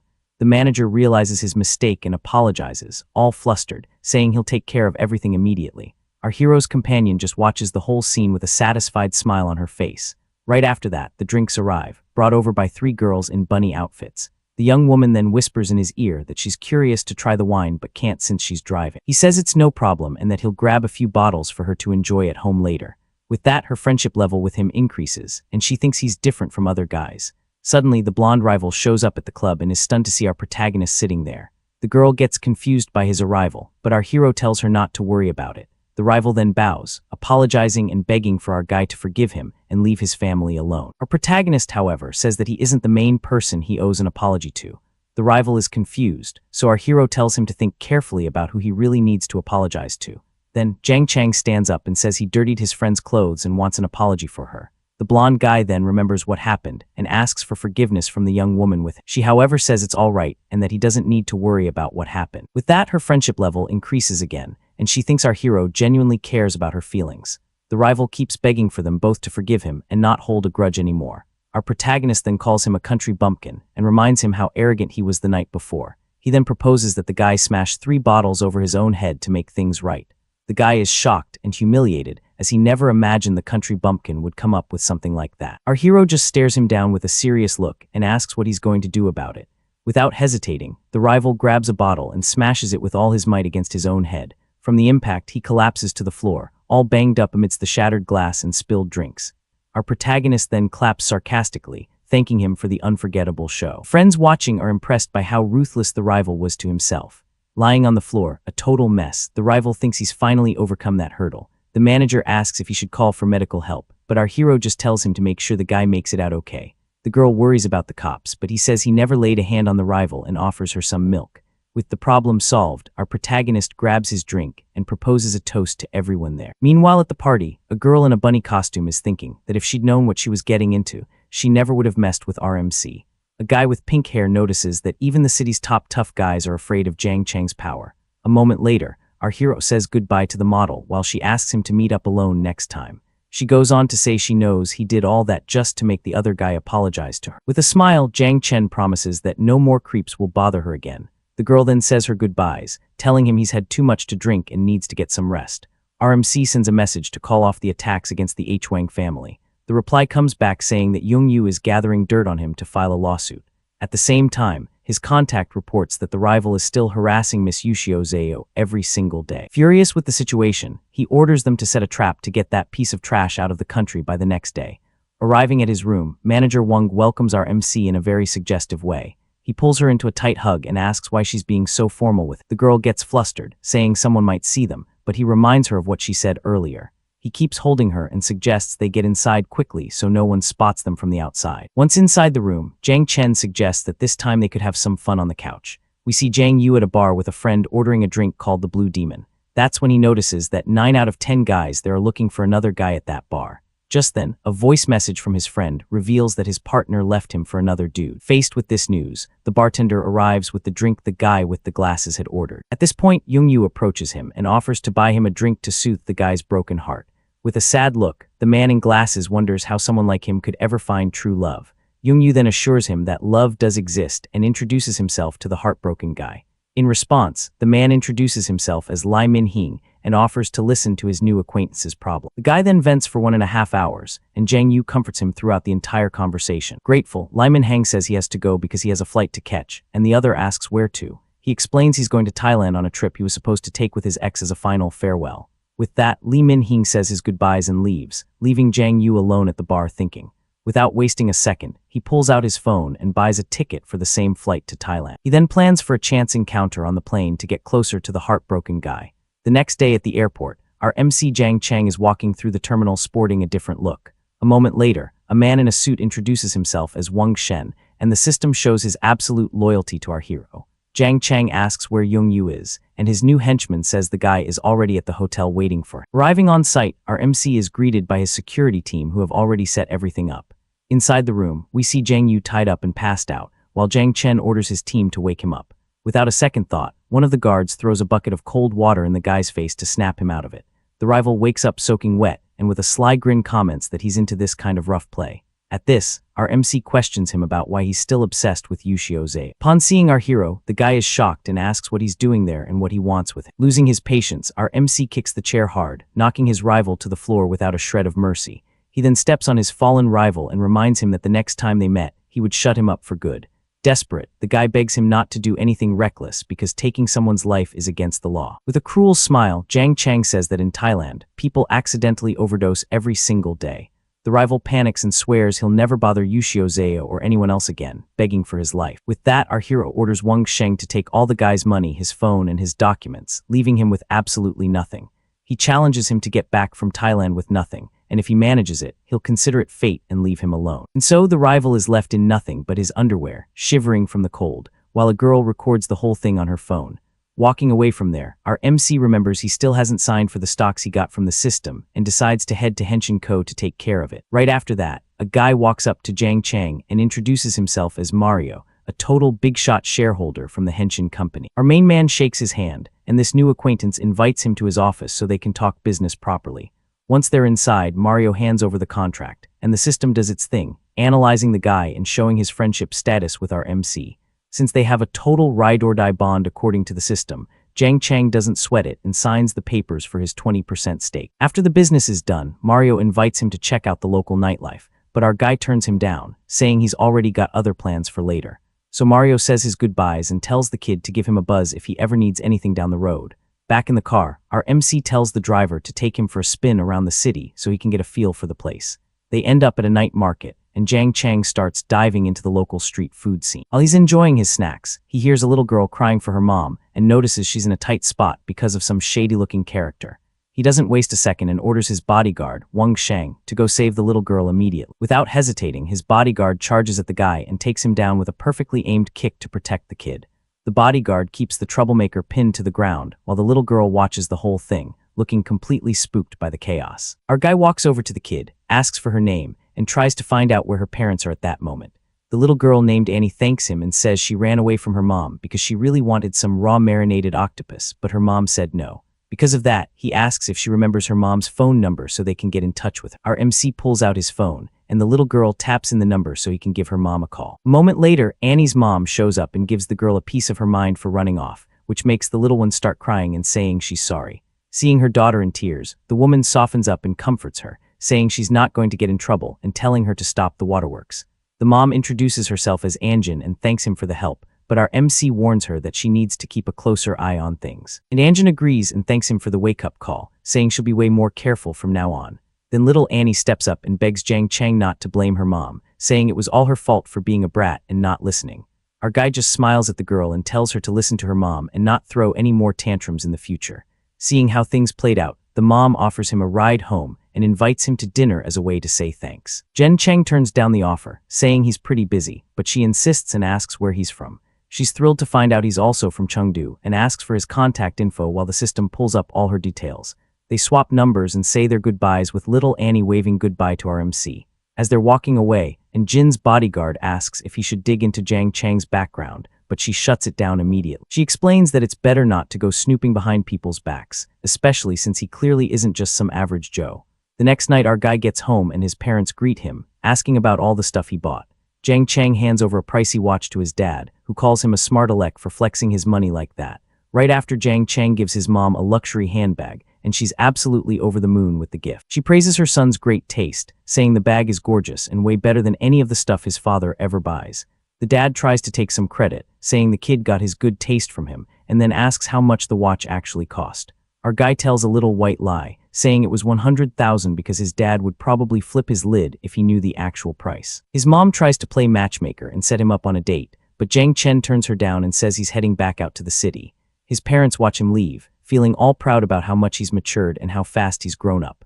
The mom, however, gives the dad a hard time for his lame comment that totally ruined the vibe of the moment. Once he's out on the street, our MC sees a huge crowd gathered around a seriously beautiful girl. He hears the name Zhou Ying and stops to look, wondering if she's actually who he thinks she is. A guy named Wang Yuan is down on one knee, pouring his heart out to Zhou Ying right in front of everyone. The people standing around are buzzing about the expensive necklace and how romantic the proposal is, mostly because of the price tag. Zhou Ying shuts him down and tells him to quit it, but the guy won't take no for an answer and pulls out a diamond ring. The girl gets ticked off by his persistence and threatens to walk away if he doesn't stop making a scene. Because of that, the guy snaps his fingers and calls in some backup for his crazy plan. Suddenly, a bunch of people show up with signs and flowers, putting pressure on the girl to just say yes. Seeing the drama unfold, the system triggers a special mission for Jiang Chang with two choices: be a spectator and earn some fruit.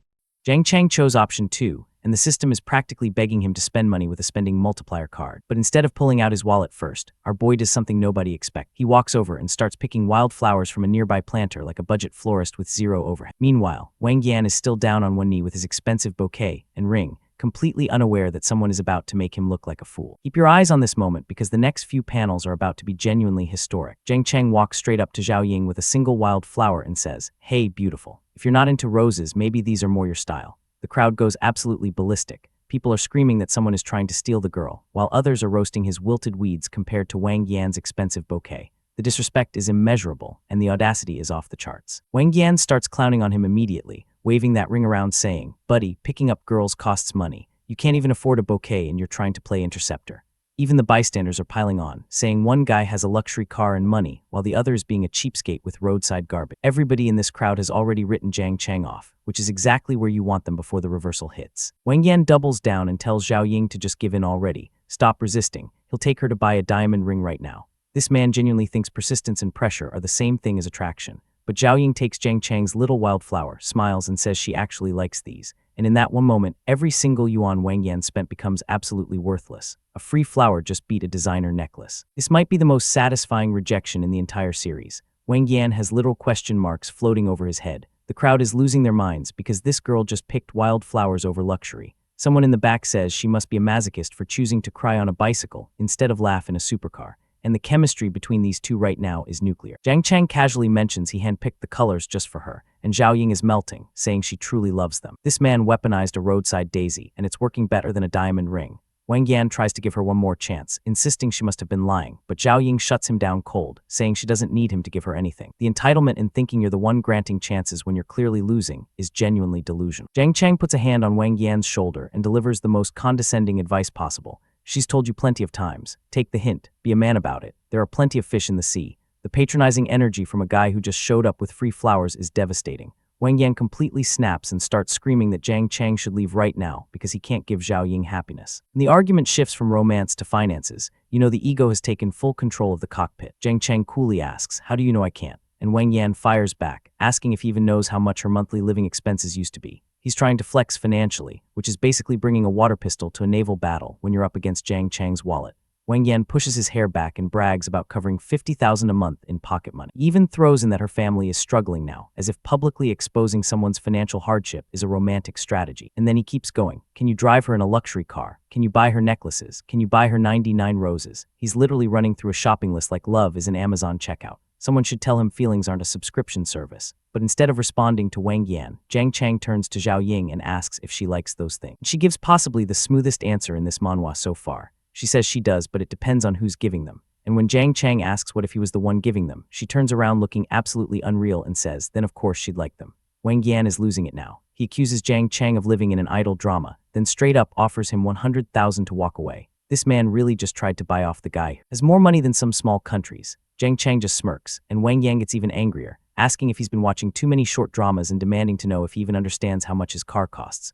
Meanwhile, there's a very particular white car sitting behind them that's about to change this entire conversation. And that's when the timing gods deliver a miracle. A store employee comes running out calling him Mr. Jiang, saying he left behind a belt from his shopping trip. He's carrying a Chanel bag and standing right next to his Porsche. The universe chose violence against Wang Yan today. Jiang Chang doesn't even turn around. He just casually says, "Oh, just put it in that car over there," like a man who has never once worried about where his car is parked because he knows exactly what kind of statement it makes. The crowd erupts. That's a Porsche 918. People are screaming that it's 10 times more expensive than Wang Yan's car. Hierarchy of luxury vehicles has spoken, and Wang Yan is no longer in the conversation. Jiang Chang leans in with a grin and asks, "So, buddy, is my car all right?" And Wang Yan can barely stammer out that it's pretty nice. The man who was bragging about his ride 30 seconds ago just got reduced to a stuttering wreck. Wang Yan is internally crumbling, realizing he's turned himself into a public clown. And Jiang Chang just takes Zhao Ying by the hand and says, "Let's go." That might be the coldest walk-off in this entire manhwa.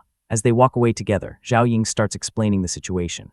Wang Yan is the son of her mom's friend, and she's never had any romantic feelings for him. The fact that she felt the need to clarify this tells you she wants Jiang Chang to know she's available. They settle into a cafe, and Zhao Ying thanks him for today, saying he's still as playful as he was in school. And Jiang Chang is genuinely caught off guard. He's thinking, wait, the school goddess actually noticed me back then. The man who now has women falling into his orbit everywhere can't believe the original crush was aware he existed. Zhao Ying opens up about her past, saying her family was very strict and she never really hung out with classmates. She calls herself a transparent person back then, someone nobody really saw. The backstory is humanizing her in ways the system's stats never could. Jiang Chang immediately shuts that down. He tells her she was far from transparent, that even if she was just breathing, she had the most presence in the entire school. This man's smooth talk stat must be maxed out. She says she never felt that popular since hardly anyone pursued her, and he explains that because everyone felt they weren't good enough, which is probably true, but also a very convenient way to reframe his own past cowardice as collective wisdom. Then she leans in with this look that could melt steel and asks, "Is that so? And what about you?" She's directly asking if he liked her too. The flirting has moved from subtext to barely disguised interrogation, and the tension is suffocating. Jiang Chang dodges by saying he went to school to study, not to date, but Zhao Ying isn't letting him off that easy and immediately asks about Xiao Jia. She did her homework on his past relationships, which means she's been paying way more attention than she lets on. He casually mentions they only really chatted on WeChat and they've already broken up. The speed at which he downplayed that entire relationship was surgical. He's making sure Zhao Ying knows the runway is completely clear. Zhao Ying sighs and says she wishes she could turn back time to reduce school and hang out with everyone. Her friendship value is sitting at 78. She's warming up to him for real, and this isn't the kind of warmth money can buy. This one is earned the old-fashioned way. Jiang Chang is running internal calculations, noting her friendship value is only at 78 and rising painfully slow. He realizes money doesn't move the needle much with someone like Zhao Ying. She's genuinely harder to win over, which ironically makes her more interesting to him. And right on cue, the system drops a limited-time mission. Option 1. Buy Zhao Ying a gift and get 5 shopping rebate cards worth up to 500,000 each. Option 2. Walk away and receive 1 Iron Rooster figurine worth less than $10. The system really knows how to make the right choice obvious. Jiang Chang doesn't hesitate for a single second. The system is basically paying him to take a girl jewelry. Shopping, he's thinking this is less of a mission and more of a cheat code for dating. So he grabs Zhao Ying's hand and walks her right into what appears to be a Cartier store. No warning, no build-up, just a direct escort into 6-figure territory. And Zhao Ying's brain has completely short-circuited. She's internally screaming that Jiang Chang is holding her hand. Not the jewelry, not the store. The hand-holding is what broke her. The priorities tell you everything about where her heart is heading. The sales associate greets them, and Jiang Chang doesn't browse, doesn't compare, just points at the poster display and says, "Show me that one." Shopping with him is like watching someone speedrun a mall. The associate pulls out the Panther collection piece, a necklace set with a sardonyx garnet and 19 brilliant cut diamonds. She's describing it like a museum exhibit, but Jiang Chang is looking at it like it's a keychain he's about to impulse buy. He turns to Zhao Ying and asks, "Do you like it?" And she's genuinely flustered, asking if he's really asking her opinion on a piece of jewelry that probably costs more than her apartment. He reminds her she said she'd like whatever he gave her. She tries to backpedal, saying she was only joking because of the situation earlier, but Jiang Chang hits her with, "I'm not joking, I'm being very serious." The man locked onto that promise and is refusing to let go. Zhao Ying tries to pump the brakes, saying their relationship hasn't reached the gift-giving stage, but Jiang Chang casually says, "This is just a small thing between classmates, no different from a keychain or a sticker." A diamond necklace is a sticker now. The man has lost all sense of normal pricing. And then we get the close-up of Zhao Ying wearing that necklace. The way the gold sits against her skin, the way her hair falls over it, the artist knew exactly what they were doing. She's checking herself in the mirror, and even she can't deny it looks incredible. Jiang Chang tells her it suits her perfectly, then turns to the staff and says, "Wrap it up, along with the watch and everything else." This man just said, "Give me the whole display case." Zhao Ying immediately protests that this is too much, and when the sales associate nervously announces the total comes to 1 million, the room gets very quiet. Everyone is waiting to see if this guy is actually going to follow through. Jiang Chang just looks at the staff and says one word, "Wrap." The associate immediately starts wrapping everything because that level of nonchalance about $1 million purchase is not something you question. The staff are gossiping while wrapping everything up. One says, "$1 million looks like pocket change to this guy." Another says she's jealous because he picks the expensive stuff happily while the girl looks reluctant. Jiang Chang has turned jewelry shopping into a spectator sport. Later that night, Jiang Chang walks Zhao Ying home. He notices the building has no elevator. Zhao Ying explains this apartment is all that's left from her dad's time. Everything else was mortgaged away. A girl with 93 beauty living in a walk-up apartment with mounting family debt. The contrast between her world and Jiang Chang's is staggering. She tells him her mom is upstairs, so there's no need to walk her up. He smoothly accepts and says, "Next time." The way he already assumes there will be a next time is either supreme confidence or manifest destiny in action. And the second Zhao Ying walks through the door carrying luxury shopping bags, her mom immediately assumes the date with Wang Yan went well. Oh, this is about to become a very uncomfortable conversation very quickly. Zhao Ying immediately corrects her. She doesn't like Wang Yan. It wasn't a date with Wang Yan, and these gifts aren't from Wang Yan. 3 denials in one breath. The girl came in hot with the disclaimers because she knew exactly what her mom was thinking, and now the real pressure comes out. Her mom reveals that her father passed away, leaving massive debt.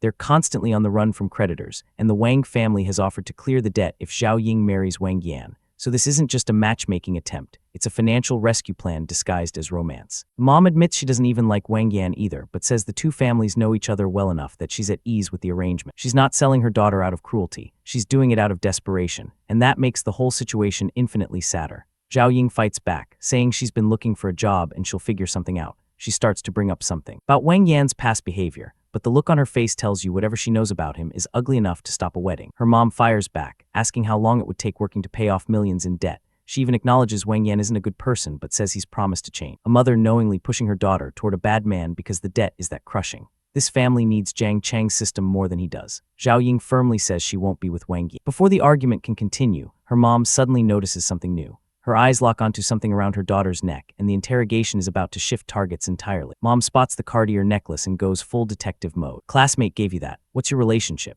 Did you reject Wang Yan because of this other guy? The cross-examination is brutal and honestly pretty fair because no regular classmate drops that kind of money. Zhao Ying insists they're just ordinary classmates who happen to run into each other and had dinner. The blush on her face is telling a completely different story than her words, and her mom is absolutely not buying it. Her mom pushes harder, saying, no regular classmate casually gives gifts this expensive after one meal. Then she trails off with the implication that maybe they've already done something more. The mom went from zero to worst-case scenario in record time. Zhao Ying scrambles, saying her classmate is extremely wealthy and these things are probably worthless to him. But her mom cuts right through the defense and asks point blank, do you like him? And is it because he's rich? And Zhao Ying snaps. She tells her mother that even if she ends up with him, it will never be for money. Rich or poor, if she likes him regardless. That level of conviction about a guy she still calls a classmate tells you she's already way past the friend zone internally. Her mom fires back with the oldest argument in the book. What's the use of love? Can it fill your stomach? She says she's doing this for Zhao Ying's own good because the family can barely survive. The next day, Jiang Chang is at home grabbing milk from the fridge when his phone rings. It's little Annie calling to say hi. This kid apparently saved his number and is using it with zero hesitation. She gets on the line and explains that tomorrow is Annie's birthday and the little girl wants Jiang Chang there to celebrate. She's apologetic about it, but honestly, when a kid that cute asks you for anything, saying no isn't really an option, and the system immediately turns this into a mission. Option 1, agree to play with Annie and unlock the affectionate eyes skill. Option 2, refuse and receive 2 bad luck cards. The system is literally bribing him to be a good person, which is the most entertaining moral alignment mechanic ever. Jiang Chang agrees without hesitation, saying he'll be there as long as Annie is happy on her birthday. Next day arrives, and little Annie comes sprinting toward him screaming, "Brother Jiang Chang." And Angson is right behind her, looking like she walks straight off a runway in that black outfit. He tells Annie happy birthday and offers to buy her a present, but she has to promise to be a good girl today. Angson immediately tries to stop him from spending anything, reminding Annie that she said just being with Brother Jiang Chang was enough. This woman is trying to protect his wallet while her daughter is actively emptying it with weaponized cuteness. But Annie delivers what might be the most dangerous sentence a child has ever uttered. She says she only wants Jiang Chang's gift because she likes him and then asks, don't you like Jiang Chang too, mommy? This kid just activated a thermonuclear matchmaking device in the middle of a shopping district, and she doesn't stop there. Annie cheerfully reveals that her mom talks about Jiang Chang to grandpa all the time and gets really happy whenever he comes up. Angson is desperately trying to shut this down, but her daughter has become an unstoppable intelligence leak. Angson immediately does damage control, saying she only mentioned Jiang Chang and Annie to her father, and please don't get the wrong idea. The blush on her face is telling a very different story. Remember how her privacy value is 0. The mystery around this woman just keeps deepening. Jiang Chang just smiles and tells her it's all right, calling her sister Angson. The gentleness in his voice is the exact kind of thing that makes women forget they were embarrassed 3 seconds ago. And they're off running to buy a birthday present, with Annie leading the charge and Angson chasing behind them. 3 of them together genuinely look like they belong on a family portrait. And Angson is standing there with both hands on her blushing face, completely overwhelmed. This woman who has bodyguards and apparently runs a company has been emotionally dismantled by one nice guy being kind to her kid. They end up at what looks like a prize game area, with Angson holding a teddy bear and Annie clutching another one. A bystander literally says, this family is so happy. They've been mistaken for an actual family, and honestly they look more convincing than most real ones. The crowd around them is gushing that all 3 are incredibly good looking. One girl literally says she wants to have babies now, but only if her husband is as handsome as that guy. Jiang Chang is accidentally raising birth rate aspirations just by existing in public. As the day wraps up, Angson thanks Jiang Chang for everything, especially the birthday gift. What none of them realize is that someone very important has been watching this entire scene unfold, because Jiang Chang's dad, Jiang Jiaming, is right there in the crowd, and what he sees is his son holding a child, standing next to a gorgeous woman, looking exactly like a young father with his family. The bottom of this man's stomach just dropped to the earth's core. Jiang Jiaming adjusts his glasses and squints harder, as if changing the focus will somehow change what he's looking at. His colleague hasn't noticed anything yet, but this man's entire worldview is currently experiencing server errors, and then his brain starts doing math. That child looks about 4 or 5 years old. If his son was the father, that would mean Jiang Cheng was dating this woman back in middle school. The man is speedrunning into a panic attack based on entirely wrong arithmetic, and now his imagination kicks in, producing a fully rendered fantasy of his teenage son in a romantic scenario. Dad's mind palace is creating content that would get flagged on most platforms, and he did it to himself. But then he snaps out of it and goes into full denial mode. He insists his son only cared about watching cartoons back then and would never have done something like that. The Jiang family upbringing wouldn't allow it. He's clinging to this belief like a life raft in a tsunami of circumstantial evidence. His thoughts spiral even further. Could that woman have seduced his innocent son? Then he admits her clothing and demeanor suggest she's classy. So now he's genuinely confused because none of the scenarios he's imagining actually make logical sense. This internal monologue is peak comedy. His colleague finally notices he's been standing there frozen and asks what he's staring at. Jiang Jiaming is about to either have to explain this or pretend nothing happened, and neither option is great for his blood pressure. But before he can respond, his colleague spots Angsin and calls out to her. The name he uses tells you this isn't some random woman. She's apparently someone this business associate knows personally. Angsin turns around and the colleague addresses her formally, asking if she's having dinner. She casually says she came here with her daughter. The colleague is treating her with obvious respect, which means she's not just wealthy, she's connected. Jiang Cheng turns around with a look of genuine surprise. The fact that his dad is standing right there at the same place on the same night is the kind of coincidence that only happens in manhwa and extremely poorly planned family outings. Father and son lock eyes. Jiang Cheng asks what his dad is doing here, and his dad says he was discussing a project. The tension of being caught playing family with a beautiful woman and her child in front of your own. Father, Jiang Cheng casually explains he was just playing with them. Dad looks even more confused because playing with a beautiful woman and her kid is exactly the kind of understatement that raises more questions than it answers. And then Angsin steps forward and introduces herself to his father with perfect composure. She says she's heard Jiang Cheng mention him often and promises to bring Annie to visit sometime. She's calling herself by first name, addressing him as uncle, and already scheduling family visits. The dad's brain is shutting down in real time. Jiang Jiaming's mind is reeling. His son talks about him to this woman. She wants to visit their home. Every piece of information is confirming his worst theory while simultaneously making zero actual sense. His colleague beside him is equally stunned. And now Jiang Jiaming has entered full protective father mode. He's internally declaring that if this is what he thinks it is, he will do everything in his power to prevent this woman from getting closer to his son. The man is preparing for war against a relationship that doesn't even technically exist yet. But then his colleague grabs his arm and says, "Mr. Jiang, since you know CEO Angsin, this project is definitely yours now." Wait, CEO Angsin. Angsin isn't just some random single mother. She's a CEO. The business colleague is now using her connection to Jiang Cheng as leverage for deals. The plot just thickened by about 17 layers. Jiang Jiaming stands there, glasses gleaming in the night, wondering who exactly that woman is and whether his son is really involved with her. He came here to discuss a project and left with an existential crisis. Something tells me the Jiang family dinner table is about to become a war zone. See you in the next episode. Our view jumps to half an hour later, where Jian has already arrived home. Jian's mother says to him, "Oh son, you're back. Do you remember what I told you last time? My friend's daughter is very beautiful. When are you going to go on a date with her?" The casual matchmaking attempt lands like a grenade in Jian's already complicated life. Upon hearing this, Jian refuses and tells his mother, "Mom, at a time like this, don't send me on a blind date. I don't need." Hearing this, Jian's mother says, "What do you mean you don't need a blind date? Tell me the truth. Do you have a girlfriend?" Upon hearing this, Jian thinks to himself, should he tell his mother the truth? But if he tells her how many girlfriends he actually has, he's afraid his mom might have a heart attack on the spot.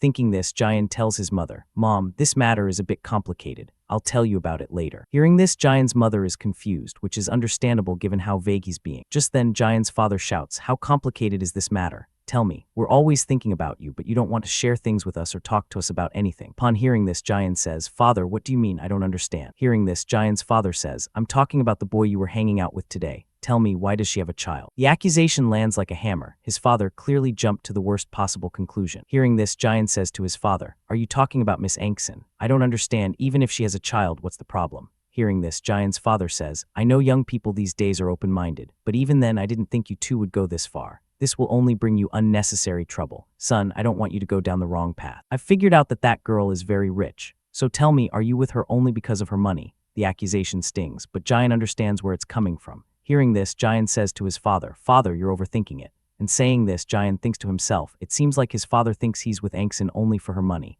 Now he understands why his father is so angry. Saying this, Jian sits his parents on the sofa and tells them, "Okay, you sit. I'll tell you everything. A few days ago, I went to Thailand." And with that, Jian tells them the whole story, everything from the airport to the mission to the aftermath. After telling them everything, Jian says, "That's everything that happened. You guys are just overthinking things." Hearing this, Jian's mother laughs and says, "Really, you scared me so much. Hearing your words, it felt like I was going to get my granddaughter soon." Her relief is palpable, shifting from panic to amusement in seconds. Hearing this, Jian's father says, "This is my fault. I misunderstood my son for no reason." With that, Jian goes to his room where he starts watching the news. The news is about Xu Wan and Lin Ru. The first headline says that the famous actress Lin Ru has brutally slapped her junior, Xu Wan. Another headline says that Xu Wan is completely dedicated to her acting, for which she has even swollen her mouth many times. Then another headline appears, stating that Lin Ru has claimed that she only pushed Xu Wan, and that Xu Wan is just faking her acting. Hearing this, Jian continues watching more news, where he finds out that Xu Wan's mouth is very swollen, and she has also suffered a serious injury to her waist.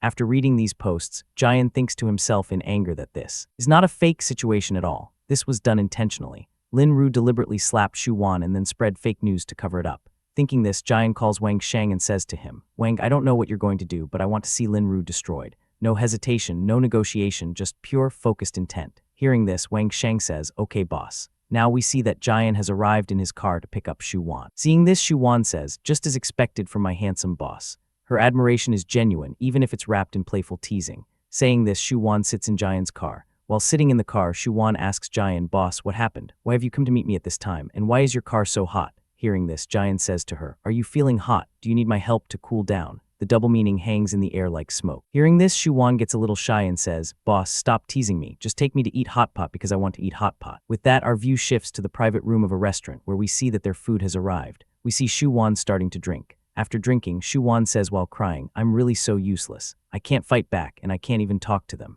Everyone online is saying all sorts of things about me." The alcohol has lowered her defenses, letting the real pain leak through. Hearing this, Jian explains to Xu Wan, "What's the big deal? If someone hits you in the future, you should hit them back, not just sit there taking it." His advice is blunt but practical. Turn the other cheek only works if you're not dealing with someone who will slap both. Hearing this, Xu Wan says to Jian, "Boss, I know you want to help me. Sister Jia told me about how she's recruiting people to work online." Hearing this, Jian says to her, "I don't understand why you're doing this small role. Why don't you just sign a contract with our company? The offer is generous, but also strategic. He sees potential in her that others have missed." Hearing this, Xu Wan says, "I will sign a contract with the company soon. There's just a little bit of the film left to finish." As Xu Wan says this, Jian receives a message from Wang Shang, telling him that the evidence against Lin Ru has been collected. It has been discovered that she used to work in adult films, which has given her many haters, and they have started revealing her online activities. Hearing this, Jian says, "Great, you can give them as much reward as you want. I want to bring out everything there is about Lin Ru. Money is no object when it comes to justice or vengeance, depending on your perspective." Hearing this, Wang Shang says, "Okay, I understand. I'll start the work right away." Hearing this, Jian says okay. After this, Jian takes the wine bottle from Xu Wan and says, "You shouldn't drink anymore." Hearing this, Xu Wan says, "Boss, don't stop me. I've been enduring this all day. I can't control myself anymore. I'm tired and I want to drink until I pass out." The desperation in her voice is raw. She's been holding everything in and now the dam is breaking. With that, our view jumps to half an hour later where Jian is carrying Xu Wan in his arms. Xu Wan says, "Boss, I want to drink more." "Why won't you let me drink more? Where are you taking me?" Hearing this, Jian lays Xu Wan on the bed. Seeing this, Xu Wan grabs Jian's hand and says, "Boss, please don't go, just stay with me." Saying this, Xu Wan pulls Jian toward her. Seeing this, Jian says, "What are you doing?" As Jian says this, Xu Wan lays him on the bed and covers his mouth with her chest, laughing. Seeing this, Jian thinks to himself, he really can't even breathe. As expected from those weapons, they're very effective at suffocation. As Jian thinks this, we see that soon after, Xu Wan falls asleep. But after seeing her body, Jian thinks to himself, after seeing her like this, he's feeling very hot. He doesn't think he can control himself much longer. But if he takes advantage of someone in a situation like this, it wouldn't be right. It would be better to take things slowly. But given the situation, he doesn't think it would make much difference if it happened just once. The internal debate is real, desire versus decency, and decency is barely hanging on. But forget it at this time, he doesn't think it would be right to do this. Thinking this, Jian starts to lay Xu Wan down, but then Xu Wan tries to kick. However, Jian catches her leg. Seeing this, Jian thinks to himself that even though she's asleep, she's still very ruthless.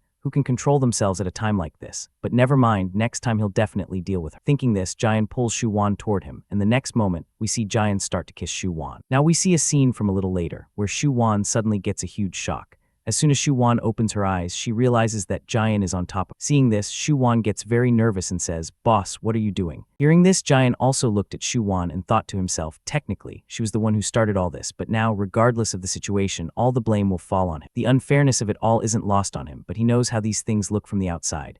Thinking this, Jian started pretending as if he was drunk, the oldest trick in the book. But when you're caught red-handed, you work with what you've got.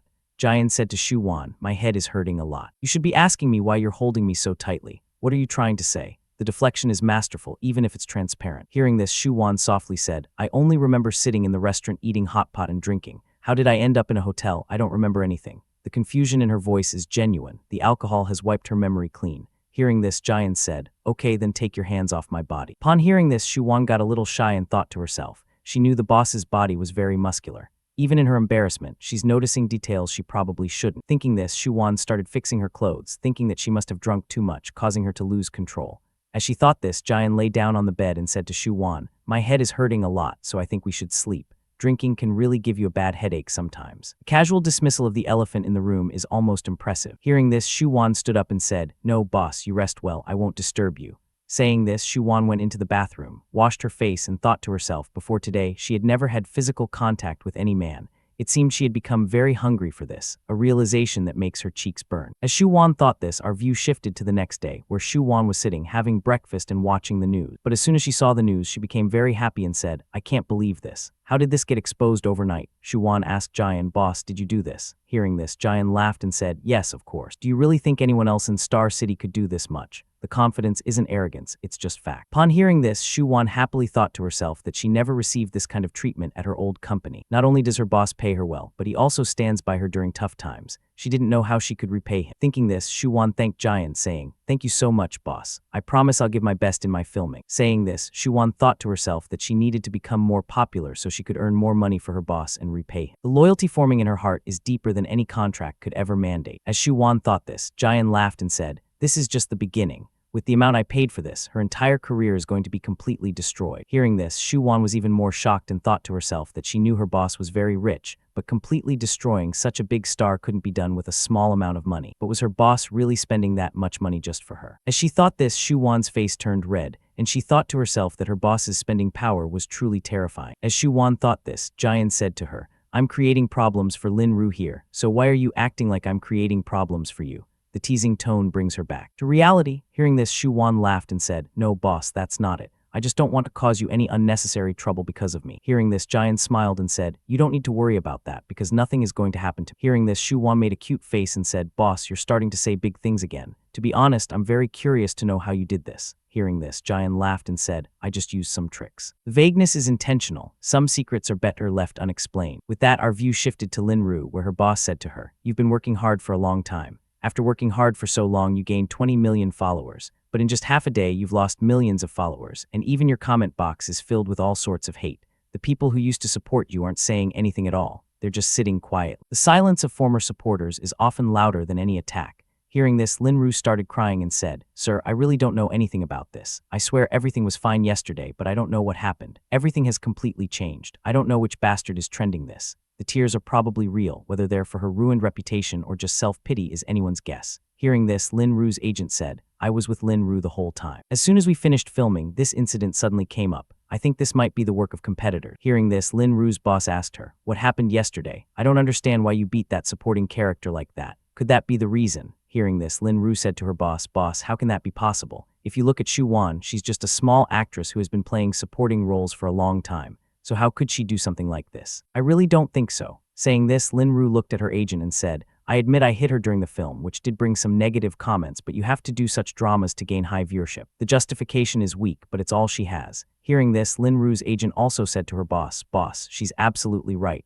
Sometimes we have to do such things to gain viewers. Hearing this, Lin Ru's boss said, don't worry, I've already paid for other trending topics to suppress your matter. But be careful in the future. Hearing this, Lin Ru said, thank you so much, boss. I'll be more careful and work harder in the future. As she said this, a girl came to Lin Ru's boss and told him, I've found out from sources that the CEO of Star Entertainment paid a total of 20 million to boost this topic about Lin Ru and completely destroy her. Hearing this, Lin Ru's boss was also very shocked upon hearing the amount, 20 million just to ruin one person's career. He asked Lin Ru, what is your relationship with CEO Jian? Did you cheat on him too? The question is blunt, but given the circumstances, not unreasonable. Hearing this, Lin Ru was shocked and said, who is this giant? Saying this, Lin Ru started thinking about many people and softly said, I've slept with a lot of people and cheated on many, but I don't think I've cheated on anyone like that.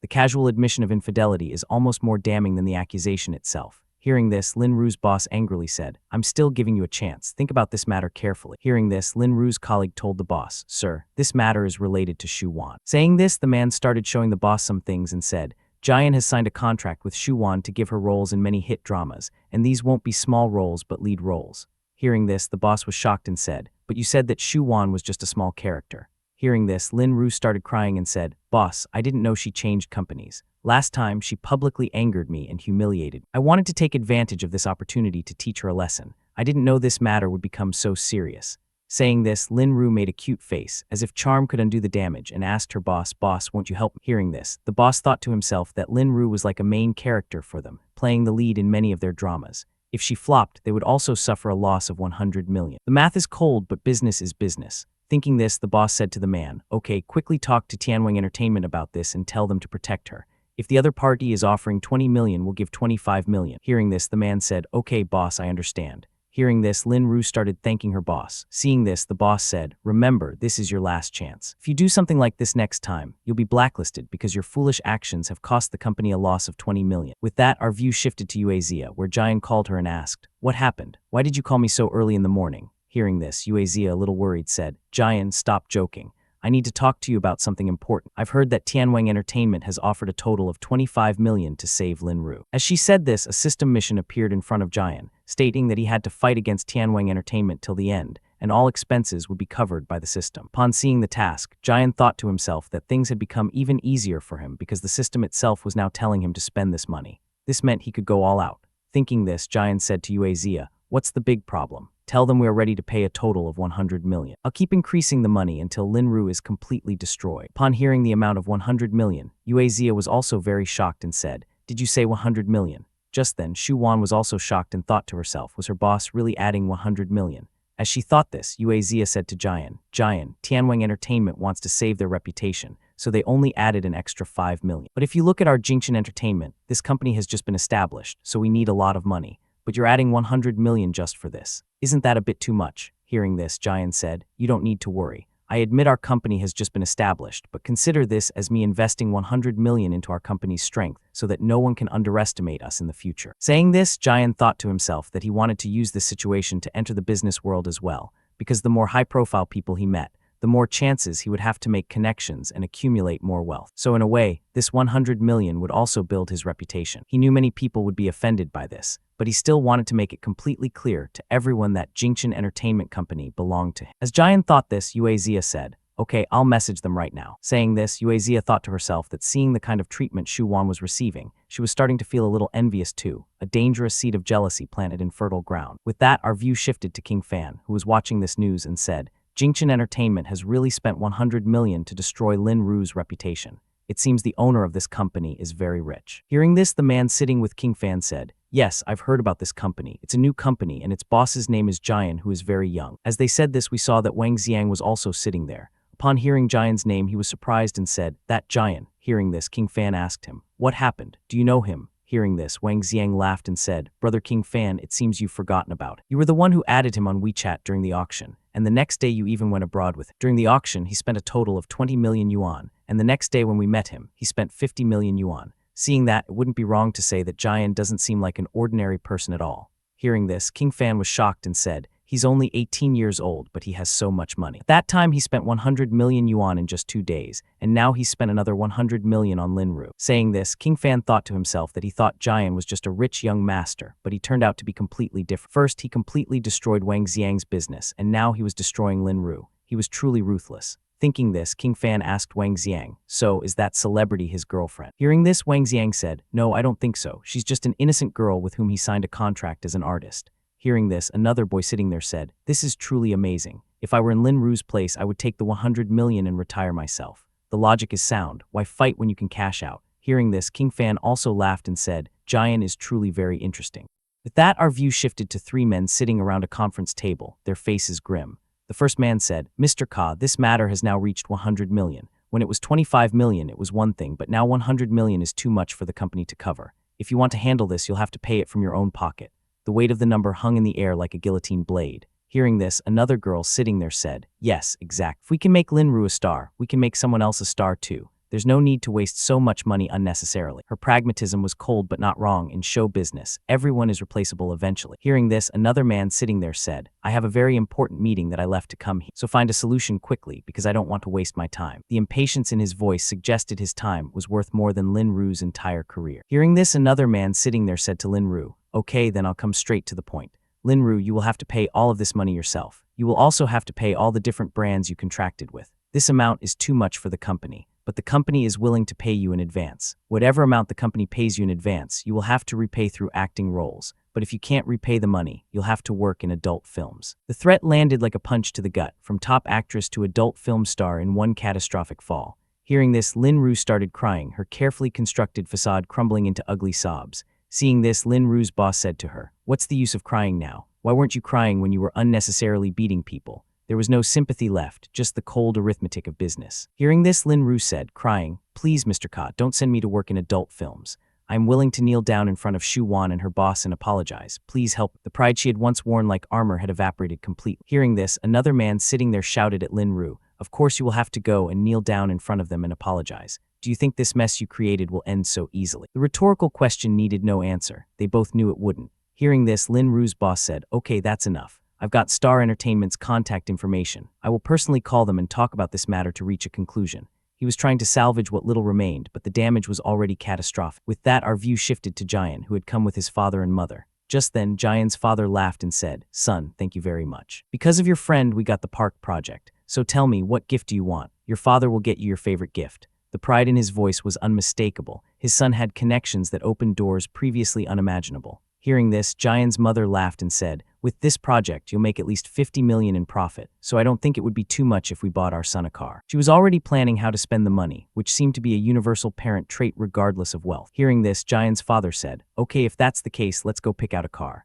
As he said this, a lady came and said to Jian, Mr. Jian, you've arrived. We are fully ready. Hearing this, Jian's father looked at the girl and thought to himself, who is this now? Don't tell me she also has a relationship with my son. The suspicion was understandable. His son seemed to attract beautiful women like moths to a flame. As he thought this, Jian laughed and said to his father, Dad, please don't misunderstand. I know your birthday is coming soon, but I'll be leaving for school before your birthday, so I prepared a surprise gift for you before your birthday. The explanation eased some of the tension, but not all of it.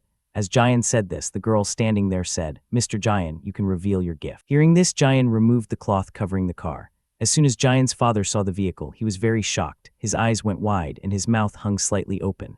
Just then, Jian's mother also laughed and said, you brat, you always remember your father. Look at how expensive a car you bought for him. The affection in her voice was genuine, even if she was teasing. Hearing this, Jian said, I had planned to buy you a Porsche, but then I was afraid it might be too flashy, so I went with this car instead. This car seemed perfect for you, so I bought it without any hesitation. The casual mention of rejecting a Porsche as too flashy would have made most people's heads spin. Hearing this, Jian's father happily said, this supercar is very nice. I've heard it takes only 3 to 4 seconds to go from 0 to 100. Tomorrow I'll find a good place and take it for a spin. He was already imagining himself behind the wheel, wind in his hair, problems forgot. Hearing this, Jian thought to himself that his father was so excited just seeing this car. If he told him he owned a C1 1918, he didn't know what his reaction would be. Probably a heart attack followed by a week of shocked silence. But he had only revealed his investor identity to them, so he didn't think it was the right time to mention that yet. And school would be starting soon, so he planned to launch many companies when school began to earn even more money. As Jian thought this, the girl took a photo of Jian and said, Mr. Jian, as we promised, we've made all the preparations. Let me take a family photo of you so you can keep it as a memory. Saying this, the girl took a photo of Jian with his family, a moment frozen in time before everything changed. Just then, Jian received a message from Zhao Yang who told him, Jian, I've finished my work, so now I'm going back to Madu. I did promise to treat you to a meal, but it seems I'll only be able to do that when you come to Madu.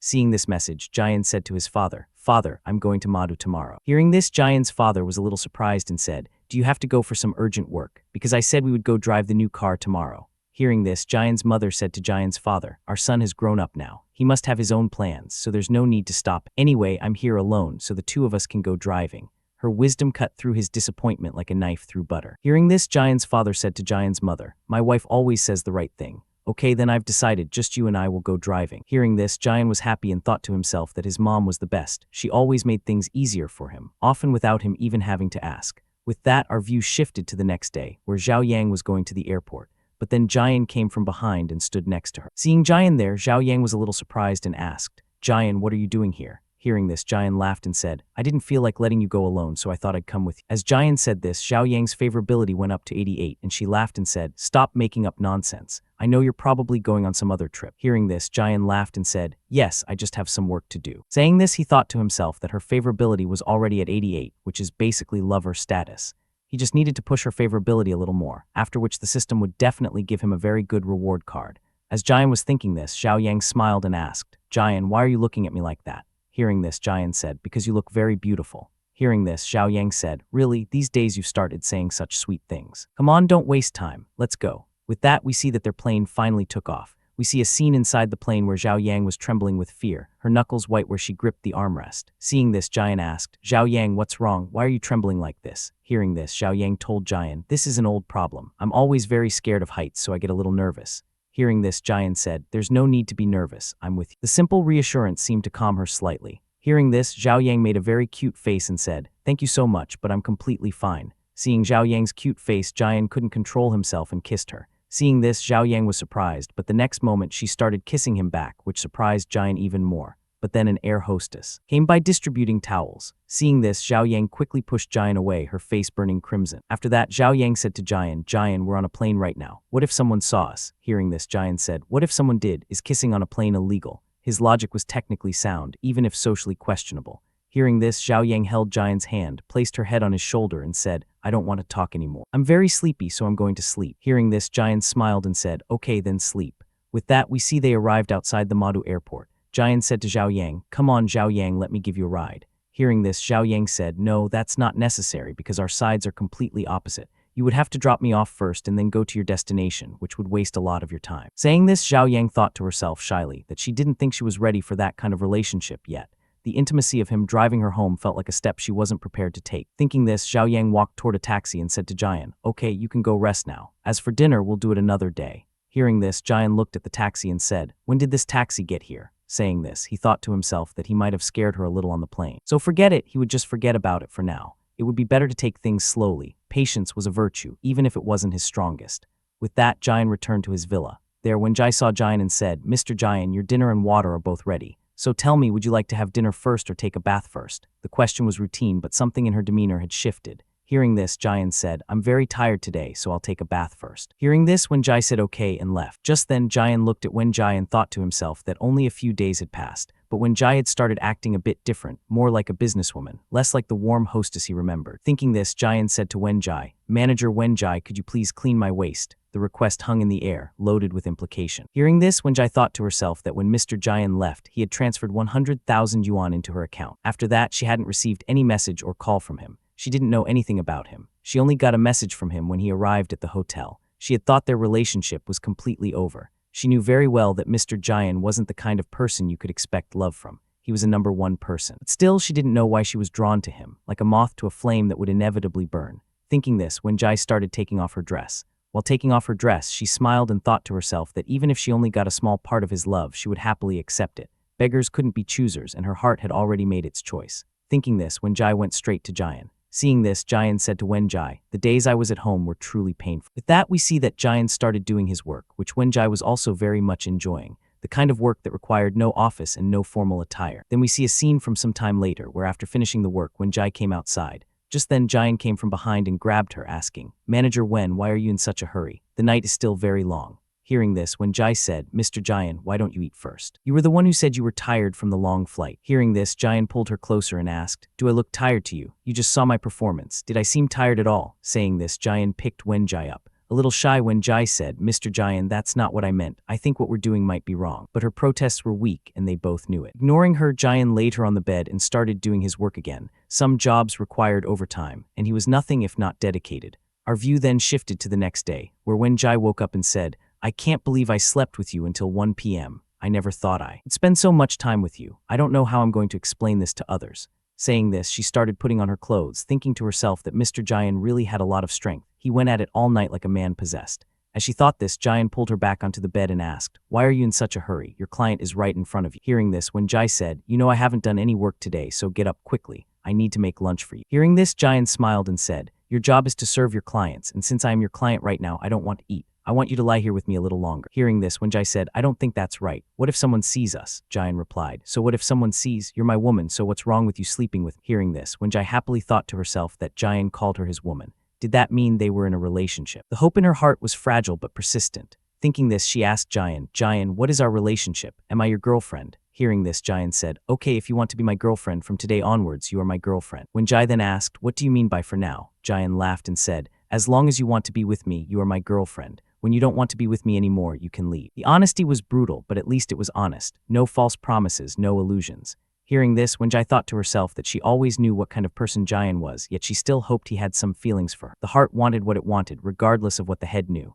She then asked Jian, does this mean you have no feelings for me at all? Jian hugged her and said, of course I have feelings for you. If I didn't like you, do you think I would be hugging you like this? Wenjai then said, I know you have many other girls in your life, but I don't want you to bring any other girl with you when you call me. I don't want to share my time with anyone else. It was a reasonable request from someone who knew she was competing against an invisible harem. Jian kissed her and said, okay, I promise. As they were kissing, Wenjai's walkie-talkie received a call, saying, Manager Wen, your client's car has arrived. Please come quickly. Hearing this, Wenjai got up and said, Jian, your car has arrived. Let's go unload it first. Saying this, we see a scene some time later where Jian had arrived at the delivery location.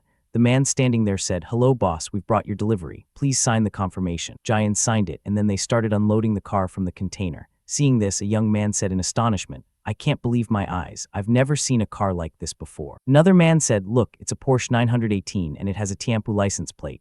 This person must be very rich. The envy in his voice was palpable. Some people lived in different realities. Hearing this, a girl standing there said, if someone can afford this car, they definitely have no shortage of money. To be honest, I'd love to sit in this car just once. A modest dream for some, an impossible fantasy for others. As they were talking, Shio arrived in his car. Seeing the crowd, he asked, what's going on here? Why is there so much crowd in the front? Why are they making all this noise? A man came to him and said, Shio, you're here. Mr. Jian's car is being unloaded inside our hotel. I'll quickly call someone to clear this area. Hearing this, Shio angrily got out of his car and said, don't you people have any sense? If a car is being unloaded, you could have done it on the side. Why do you need to unload it right at the hotel entrance? I don't care whose car it is. Get this cleared up quickly. The man said, okay, Shio, I understand. I'll go talk to the client and get the car moved. As he walked away, the man thought to himself that he didn't understand what Shio wanted. First, he himself had said to let Jian stay however he wanted and not disturb him. The mixed signals were giving him whiplash. Thinking this, the man went to Jian's car and called out to him. Jian opened the window and asked, what happened, Manager Zhao?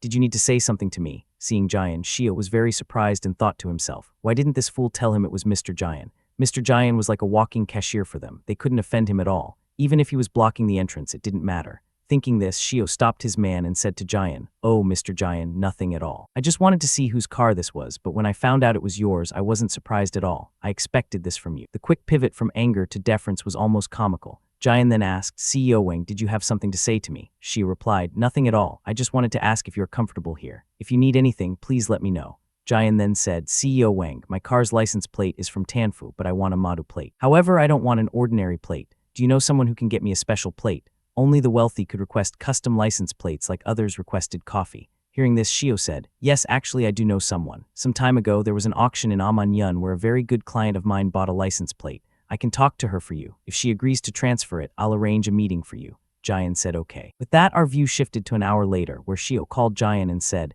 Mr. Jian, I've convinced her to meet you. She'll meet you at the Wang Family Restaurant, Apartment 3. I'll send you the address. Jian said okay, and we see him arrive there with Shio. Jian asked, CEO Wang, why are we both here? Shio said, please sit. I've messaged her and she said she'll be here soon. Suddenly, a very beautiful girl arrived. Seeing her beauty, Jian was stunned and thought to himself, wow, this girl is so beautiful. System, show me her profile quickly. Her profile opened, showing her name as Chen Juner, age 26, height 168 cm, body count 0, friendliness 70, and loyalty 120. Seeing this, Jian was very surprised and thought to himself that her romantic feelings for him weren't that high, so why was her loyalty so high? How could she trust him so much? Was there something wrong with the system? The numbers didn't add up in a way that made him suspicious.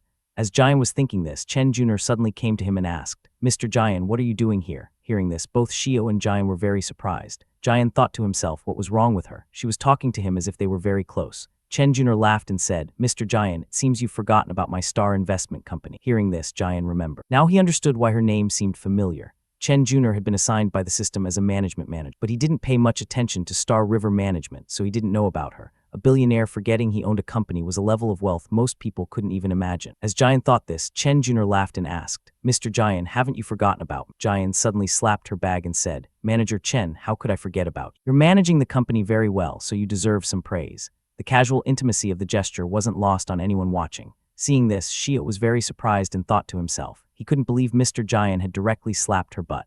Looking at them, it seemed they had a very close relationship. Chen Junior was very famous here as the queen of the circle. Not only that, she had also obtained her financial management certificate from a top foreign university. She had won countless professional awards. She was only 19 years old, but was considered a genius in the investment world.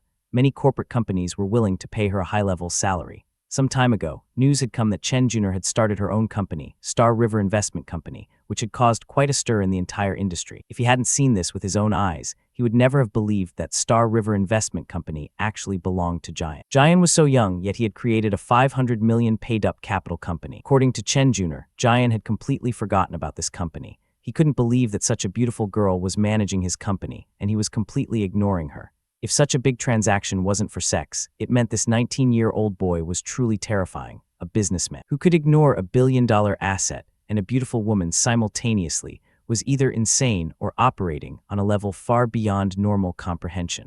Chen Junior said to Jian, "Mr. Wang, I never imagined that the person you were going to introduce me to would actually be our company's big boss." The surprise in her voice was genuine. She had been preparing to meet some mysterious client, not her own absentee chairman. Hearing this, Jian said, "It was just fate." The casual dismissal of what should have been a significant moment was pure Jian. Nothing seemed to rattle him. Hearing this, Shio laughed and said, "Mr. Jian, I've started to admire you even more now." Saying this, he thought to himself that despite being so young, Jian had his own company. Even a capable person like Chen Junior was working for him. It seemed that in just 2 years, Mr. Jian would make a huge name for himself. As Shio thought this, Jian smiled and said, "Mr. Wang, you don't need to be so polite. Consider this place your home." Hearing this, Chen Junior said, "Chairman Jian, our company has invested in many real estate development projects, and I sent you a lot of materials. Did you read them?" The question was pointed. She had been working tirelessly while her boss apparently enjoyed other pursuits. Hearing this, Jian thought to himself that he was very busy with Wen Jai last night, so he hadn't paid attention to them. But one thing did catch his attention. Chen Junior had made a profit of 20 million in just 1 week. Thinking this, Jian said, "I only paid a little attention to it, but from what I saw, you're doing a great job. I'll read it properly tonight after I get home." Hearing this, Chen Junior said okay, but thought to herself angrily that since she joined the company, the boss had never personally contacted her. She was always the one contacting him, but now she understood everything. The boss didn't care about the company at all. He wanted to leave everything to the managers, a hands-off approach that was either brilliant delegation or spectacular negligence, depending on your perspective. Thinking this, Chen Junior said, "Chairman Jian, Xiaobank told me you want the license plate that costs 5 million. Is that true?" Jian came closer to her and said yes. Hearing this, Shio laughed and said, "I didn't think you two would be from the same company, so I don't think I need to introduce you anymore." The coincidence was almost too perfect. Chen Junior then said, "Originally, I bought this license plate for myself and didn't want to sell it to anyone. But since Chairman Jian himself wants it, that's a different matter." Jian laughed and said, "Thank you very much. You can deduct the license plate fee from the company's account. Whenever I have time, I'll definitely come to the company to meet you all, and thank you for working so hard." Hearing this, Chen Junior smiled and said, "Okay, then I'll wait for your arrival." As she said this, Jian received a call from Wang, who asked, "Brother Jian, are you busy?" Jian told him, "I just arrived in Shanghai yesterday, and today I've been resting." Hearing this, Wang smiled and said, "What a coincidence, because I also came to Shanghai to see a fantastic private collection. It's quite interesting. Would you like to come with me? I have some friends with me, and I can introduce you to them." Jian said, "Okay, send me your address." 2 hours later, Jian arrived to meet Wang, who, after seeing Jian's license plate, said, "Your license plate is truly amazing, just as expected from Brother Jian." The admiration was genuine. Jian had a way of acquiring things that made other wealthy men envious. Hearing this, Wang's friend said, "The license plate is really cool, and it matches my brother's license plate perfectly, which is 999. Jian smiled and said, "A beautiful girl gifted me this license plate. I wanted to pay her, but she refused." The casual mention of women giving him expensive gifts was delivered with such nonchalance that it was almost offensive. Hearing this, Wang's friend laughed and said, "Brother Jian, you're quite charming. The owner of this private collection is also a girl. Let's see if you can get things from her for free too." Jian asked how old she was. Wang came close to Jian and told him that she wasn't very old, but she already had children. Hearing this, Jian smiled and said, "If she already has children, then it won't be easy to trap her." The calculus of seduction was apparently more complicated when children were involved. Wang's friend said, "Brother Jian, we've already seen your skills. You're a master at floating, so now it's time to show your real skills."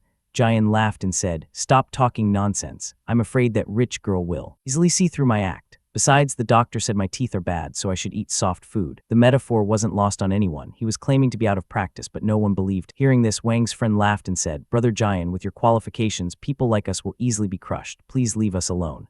It was half joking, half serious. They all knew Jian operated on a different level. Hearing this, King Fan laughed and said, Okay, stop joking. Let's go inside. According to our old rule, whoever spends the most money here will treat everyone to dinner tonight. With that, Jian started walking with Wang, who told him that the owner of this museum had the best private watch collection in China, so he hoped to find a special model this time. Hearing this, Jian didn't say anything. He was already mentally cataloging what he might want. Just then, a butler arrived and said, Our owner is on her way. She told me to take you inside, so please come with me. She'll be here shortly. With that, everyone went inside and sat down. A girl brought snacks for them. King Fan thanked her. Wang said to Jian, Brother Jian, look at how many gold items are kept here. The 6104 R-Star Skywatch is also here. Isn't it lovely? Hearing this, Jian started looking at the items and thought to himself that everything from jade elite diamond rings to necklaces and watches was top quality, the kind of collection that made ordinary millionaires feel inadequate. Hearing this, King Fan laughed and said to his friend, Jiang Jin, why do I feel like you're only interested in the 1.5 million item? Hearing this, the boy laughed and said, Brother King Fan, I know your eyes are on something worth at least 8 million, so I can't compare to you. The friendly ribbing was a sign of their comfortable relationship.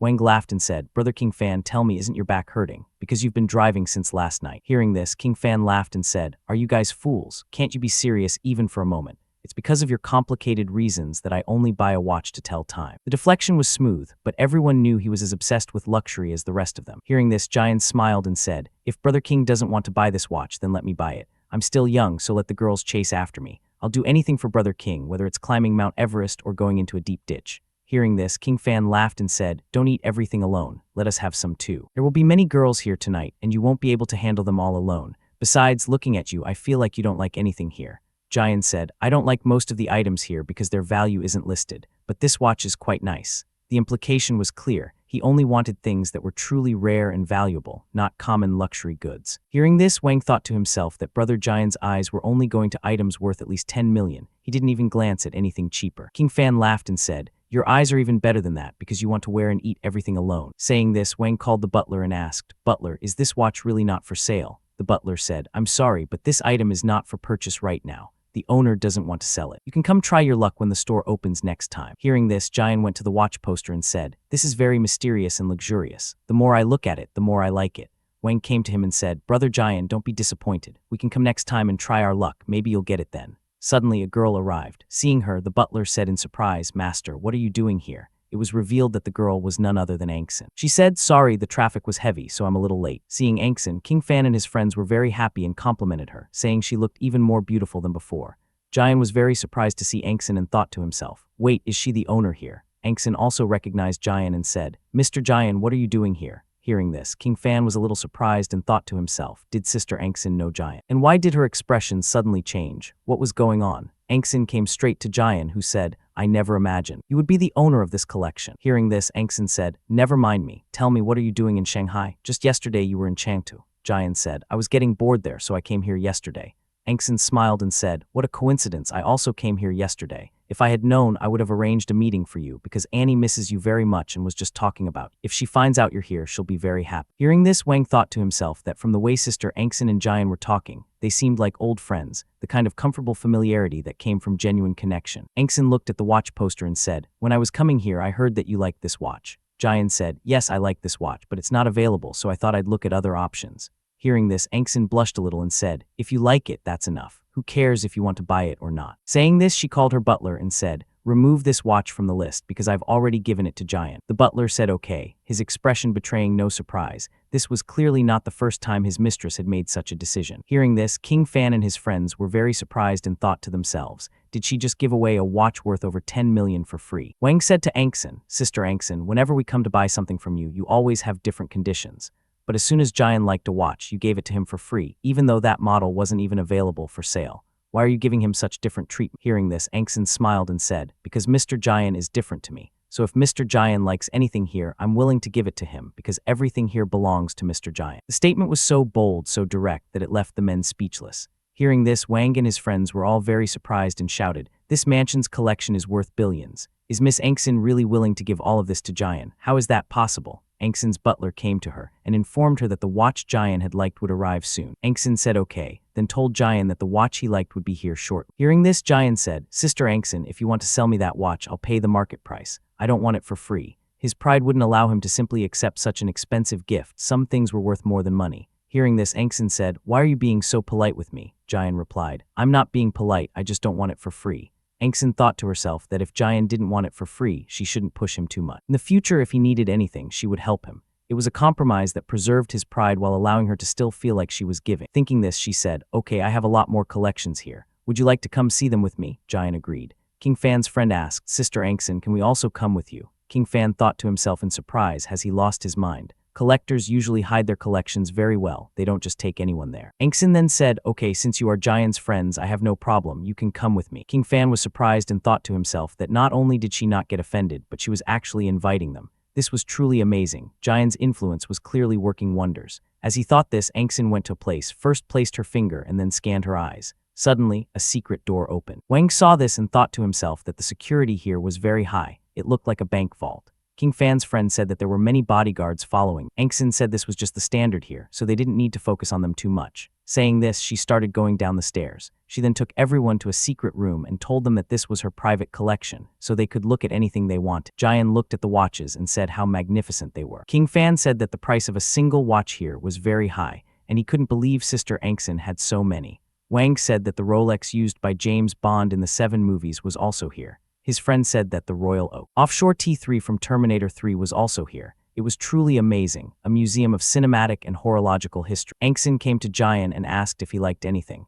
Jian said that there were many magnificent things he liked, but he knew this was her favorite collection, so he didn't want to ruin it. He would still take the watch he had chosen earlier. Hearing this, Angson thought to herself that since there were many people here, pushing him like this might make him uncomfortable, so she should wait for his birthday. She would give him a nice gift then. That would be a good plan, subtle and thoughtful like everything else about her. 2 hours later, Wang said to Jian, "Thank you very much, Brother Jian. I learned a lot here today." Jian laughed and said he didn't know what he had learned, but if he wanted to expand his empire, he should find more beautiful girls. The advice was delivered with such deadpan sincerity that no one could tell if he was joking. Wang laughed and said to stop talking nonsense because that wasn't his style. King Fan came to Jian and said that Boss Angson was about their age but already had a child. Would his relationship with her be okay? Jian said it wasn't what he was thinking. This was only the 3rd time he had met her. There was nothing between them. Wang was surprised and said that was only their 3rd meeting, but it looked like she had already fallen for him. His friend said that Angson was very good in both looks and figure, but her collection was even better. He was jealous that she liked him. Jian said they were overthinking it. Annie really liked him, so maybe that was why she was acting this way. Wang teased him, saying he was a beast who didn't even spare little girls. Jian told him to get lost, and everyone laughed, the kind of easy banter that came from genuine friendship. Angson arrived and said, "Jian, I've brought the watch you liked. When I bought it, it cost only 18 million, but now its market price has increased to 23 million. I'm not going to sell it to you at market price. How about I sell it to you for 23 million? It was a fair price. She wasn't giving it away, but she wasn't gouging him either. Jian extended his hand and said, "Okay, Sister Angson, can you help me put it on? I'll transfer the money to you." Angson started putting the watch on him and said, "No problem, let me help you put it on."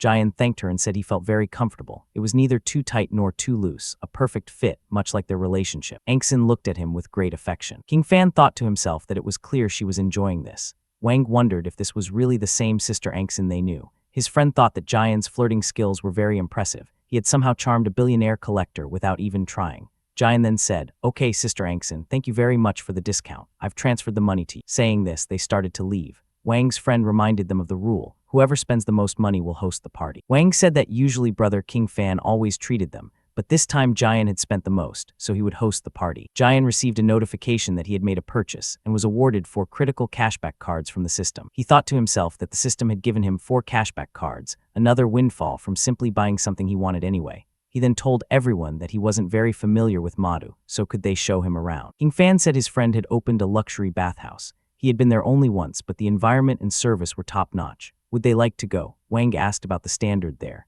King Fan said the standard was also top-level, nothing but the best for this crowd. Jian said that because of his mention, he felt very tired from walking all day, so he would like to get a massage service at night.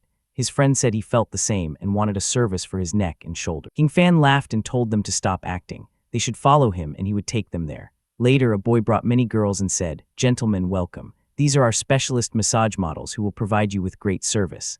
King Fan said Jian was his brother and had come here for the first time, so he should pick a girl first. The boy brought all the girls forward and asked the young master which girl he liked. Jian looked at the system panels of all the girls. Their looks and figures were top level, but their body counts ranged from 4 to 6, experienced but not what he was looking for. Then his attention went to a girl named Jia Ming, whose looks were 90, but her body count was 0. He pointed to her and said he chose her. Jia Ming was a little surprised. She hadn't expected to be picked first, or perhaps she hadn't expected to be picked at all. The manager told her she was being called, so she should go serve the young master properly. She said okay. King Fan said everyone had chosen their girls, so they should sit and eat first. They started eating. All the girls were feeding the boys, but Jia Ming was very nervous. Her hands trembled slightly as she picked up food. Jian teased her, asking why she was so nervous and why she wasn't eating. Suddenly, he received a call from Kayla, who asked if he was back. Said yes, and she asked if she was missing him. She said yes, she was missing him very much, and asked if he would come to meet her tonight.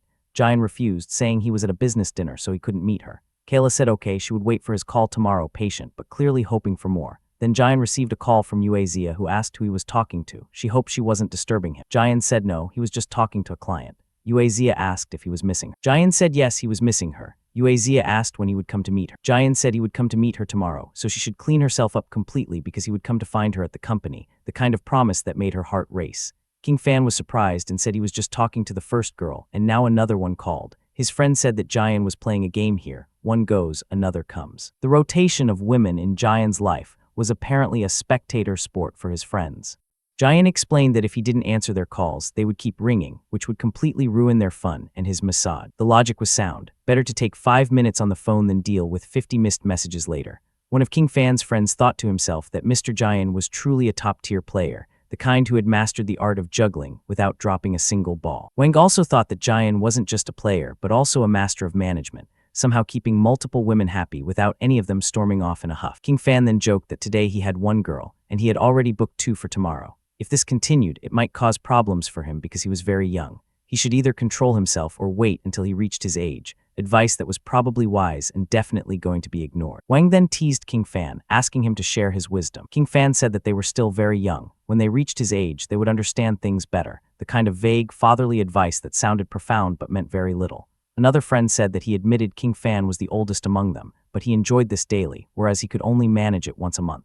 The disparity in stamina was clearly a sore subject. Wang said he would send him a pill he had made. If he took it for 6 months, he would be completely fine, a pharmaceutical solution to a biological problem. King Fan then asked Jian, "Brother Jian, I want to ask you something. You spent 100 million to crush Lin Ru. Now she can't even get supporting roles. What did she do? Did she cheat on you?" The question had been burning in everyone's mind. That much money for revenge required serious motivation. Jian said, "When did she cheat on me? These are just rumors. To be honest, I haven't even met that girl yet."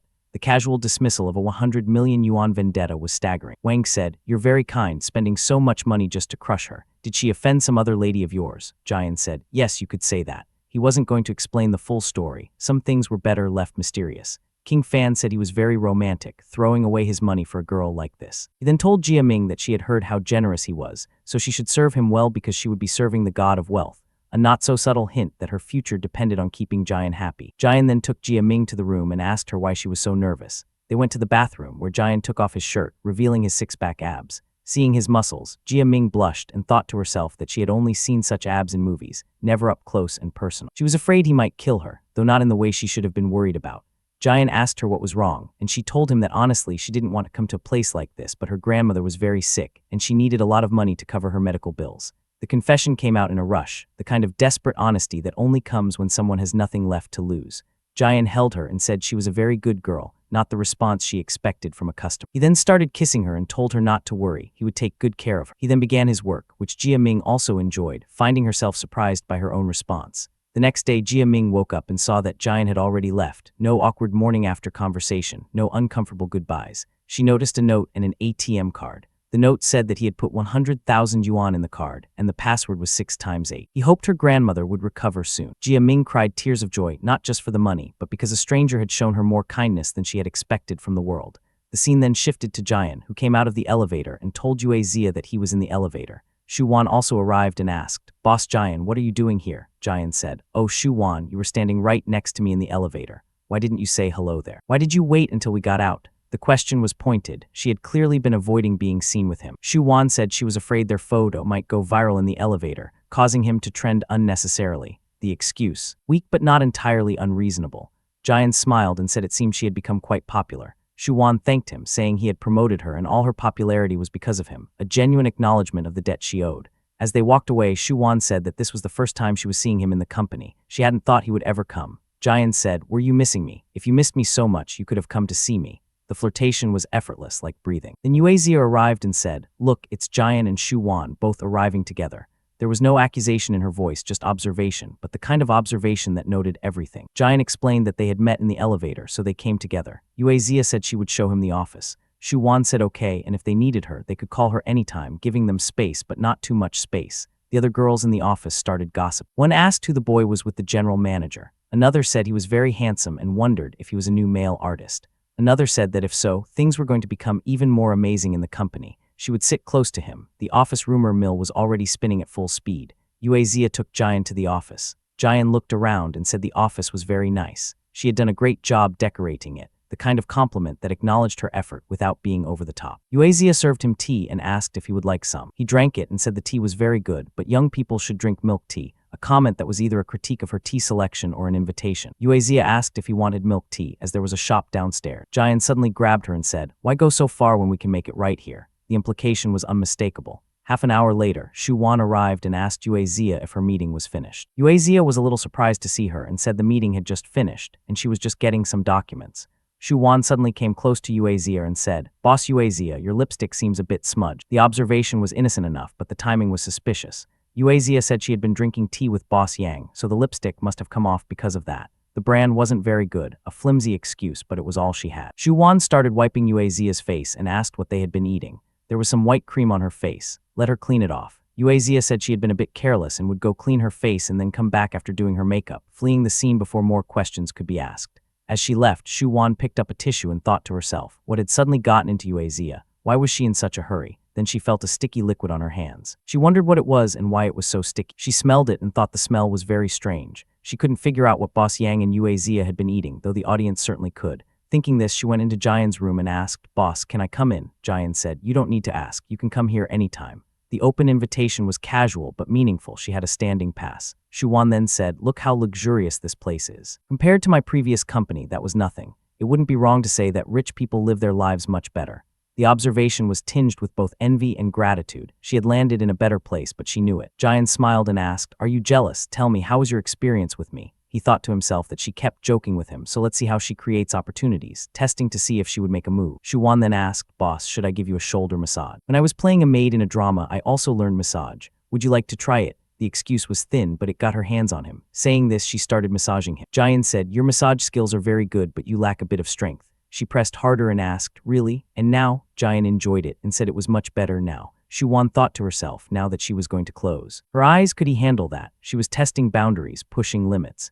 As she thought this, Jian fell asleep. The massage had genuinely relaxed him. Seeing this, Shu-wan was a little surprised and thought that he fell asleep because of the massage. It seemed she was working as an age therapist for him, not quite the seduction she had planned. Then Yuezia arrived and said, "Why is he asleep? Shu-wan, wake him up." Shu-wan said okay and tried to wake him, saying, "Boss, wake up." Jian woke up and said, "Oh, did I fall asleep?" Yuezia said, "Boss, you came to the company after such a long time and you fell asleep as soon as you got here. Do you know how many things I needed to discuss with you?" The frustration was real. She had been waiting for him and he had been napping. Shu-wan said, "Okay, you two discuss business. I won't disturb you. I'm leaving." Saying this, she thought to herself that she wanted to find out what the relationship was between Boss Jian and Sister Yuezia, so she had tried to create an opportunity. But looking at Sister Yuezia, she didn't seem jealous at all, which either meant there was nothing to be jealous of, or she was very good at hiding it. 2 hours later, Jian said to Yuezia, "Okay, I've seen everything I needed to see and done everything I needed to do. Is there any other work?" Phrasing was deliberately ambiguous. Yuezia then said, "Honey, you fell asleep so easily. Does that mean that other girl tired you out?"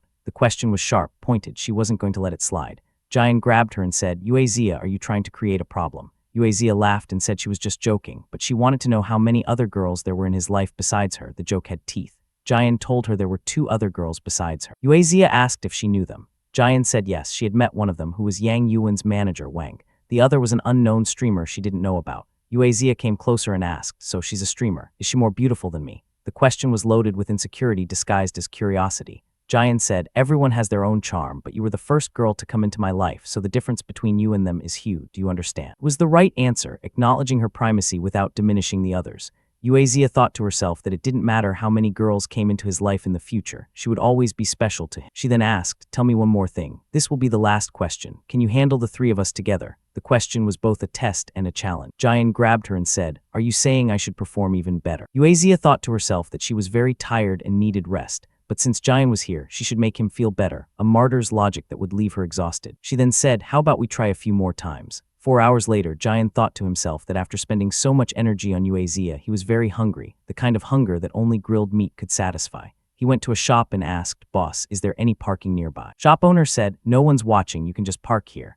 Jian ordered, "Boss, give me 10 skewers of kidney, 20 oysters, and a bottle of ice-cold cola." The order was a classic post-exertion recovery meal. The shop owner said okay and told him to sit. 2 men sitting there started talking. The first said, "Did you see that young man ordered kidneys and oysters?" The second said, "Look at him. He doesn't look like he's short on money. Looks like he's trying to replenish his energy." First said, "When I was his age, I didn't even need to drink water. I don't understand why he needs so much supply at such a young age." The second said, "You got married too early, so you never got a chance to go crazy. This person is slowly growing up, so how can you compare him to yourself?" The conversation was a mix of envy and nostalgia. The shop owner came to Jian and said, "Handsome, it's very bad. Someone hit your car. It's all my fault. I shouldn't have let you park." Jian said, "You're not the one who hit it, so you don't need to panic. Tell me, are the lamb, kidneys, and oysters ready?" The calmness was almost surreal. His car had just been hit, and he was more concerned about his food. The shop owner said, "Just wait a little, I'll bring it soon." The first man thought to himself that he couldn't believe Jian's car was a Porsche 918 and it got hit, but he didn't seem worried at all. He was just waiting for his food. The second man thought that anyone else would be furious about their car, meaning this person was very rich,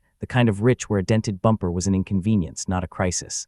The shop owner brought a man with him and pointed to Jian, saying he was the owner of the car. This man's name was Chi Yuan. Chi Yuan apologized to Jian, saying, "Dear brother, please forgive me. I was driving properly, but suddenly a dog came in front of me. To save it, my car slipped and hit yours." Jian said, "At least you're not hurt. Let's go see the car." They went outside to look at the car. Jian said, "It doesn't look like there's any major damage. You can handle it." The assessment was quick and practical, no drama, no anger. Chi Yuan said okay and asked to make a call. He thought to himself that this person was very calm and spoke very well. He didn't look like he was acting calm. His license plate was also very expensive. This person was truly very rich, the kind of rich that didn't need to prove anything. He then said to Jian, "Brother, my friends will be here soon to handle your car. Can you wait until then?" Jian said, "No problem, let's go inside and eat first." Later, someone called out to Chi Yuan. He responded, "Brother, I'm here." That person arrived, and we learn he is the son of the richest man named Wang Gong. Wang Gong said, "I can't even speak. The road was so wide, but you still hit the car. You should have called insurance. Why did you call me?" The exasperation was understandable. He had been dragged into a minor fender bender.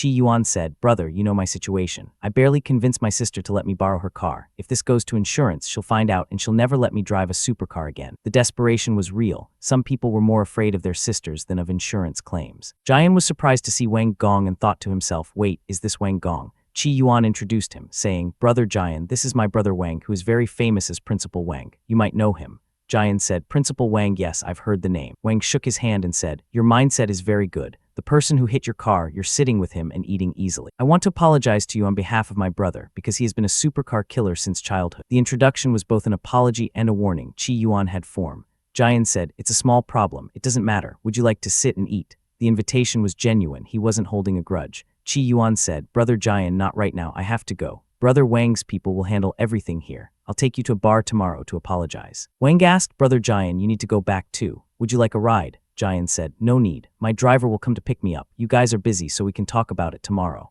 Wang said, "You are young but very kind. Seeing your sincerity, I'll make sure Chi Yuan visits your company tomorrow." The promise was a bridge to a future connection. Car accidents could lead to business opportunities, apparently. Later, when Jai arrived and said, "Boss Jian, your car has been arranged." Jian said, "You're here, why don't you come inside?" When Jai said, "I'm afraid I might disturb you while you're eating. It's okay, I'll go back." The hesitation was genuine. She didn't want to overstep. Jian grabbed her and asked, "Manager Wen, what perfume are you wearing today? You smell very nice." When Jai told him she had bought a new perfume called Black Onion, it was said to be addictive, but she hadn't thought it would be true. Jian came closer and asked, "Really? What if I become addicted to it?" When Jai's face turned red and she said shyly, "If that happens, it would be even better because that would be the result I want." The 2 men watching said, "Look, after filling the bottle, he's going to empty it again." The second said, "Stop looking at him. If we keep watching him like this, we won't be able to sleep tonight from jealousy. It's better to ignore him." The commentary was both accurate and resigned. Some men had all the luck, and watching them was just self-torture.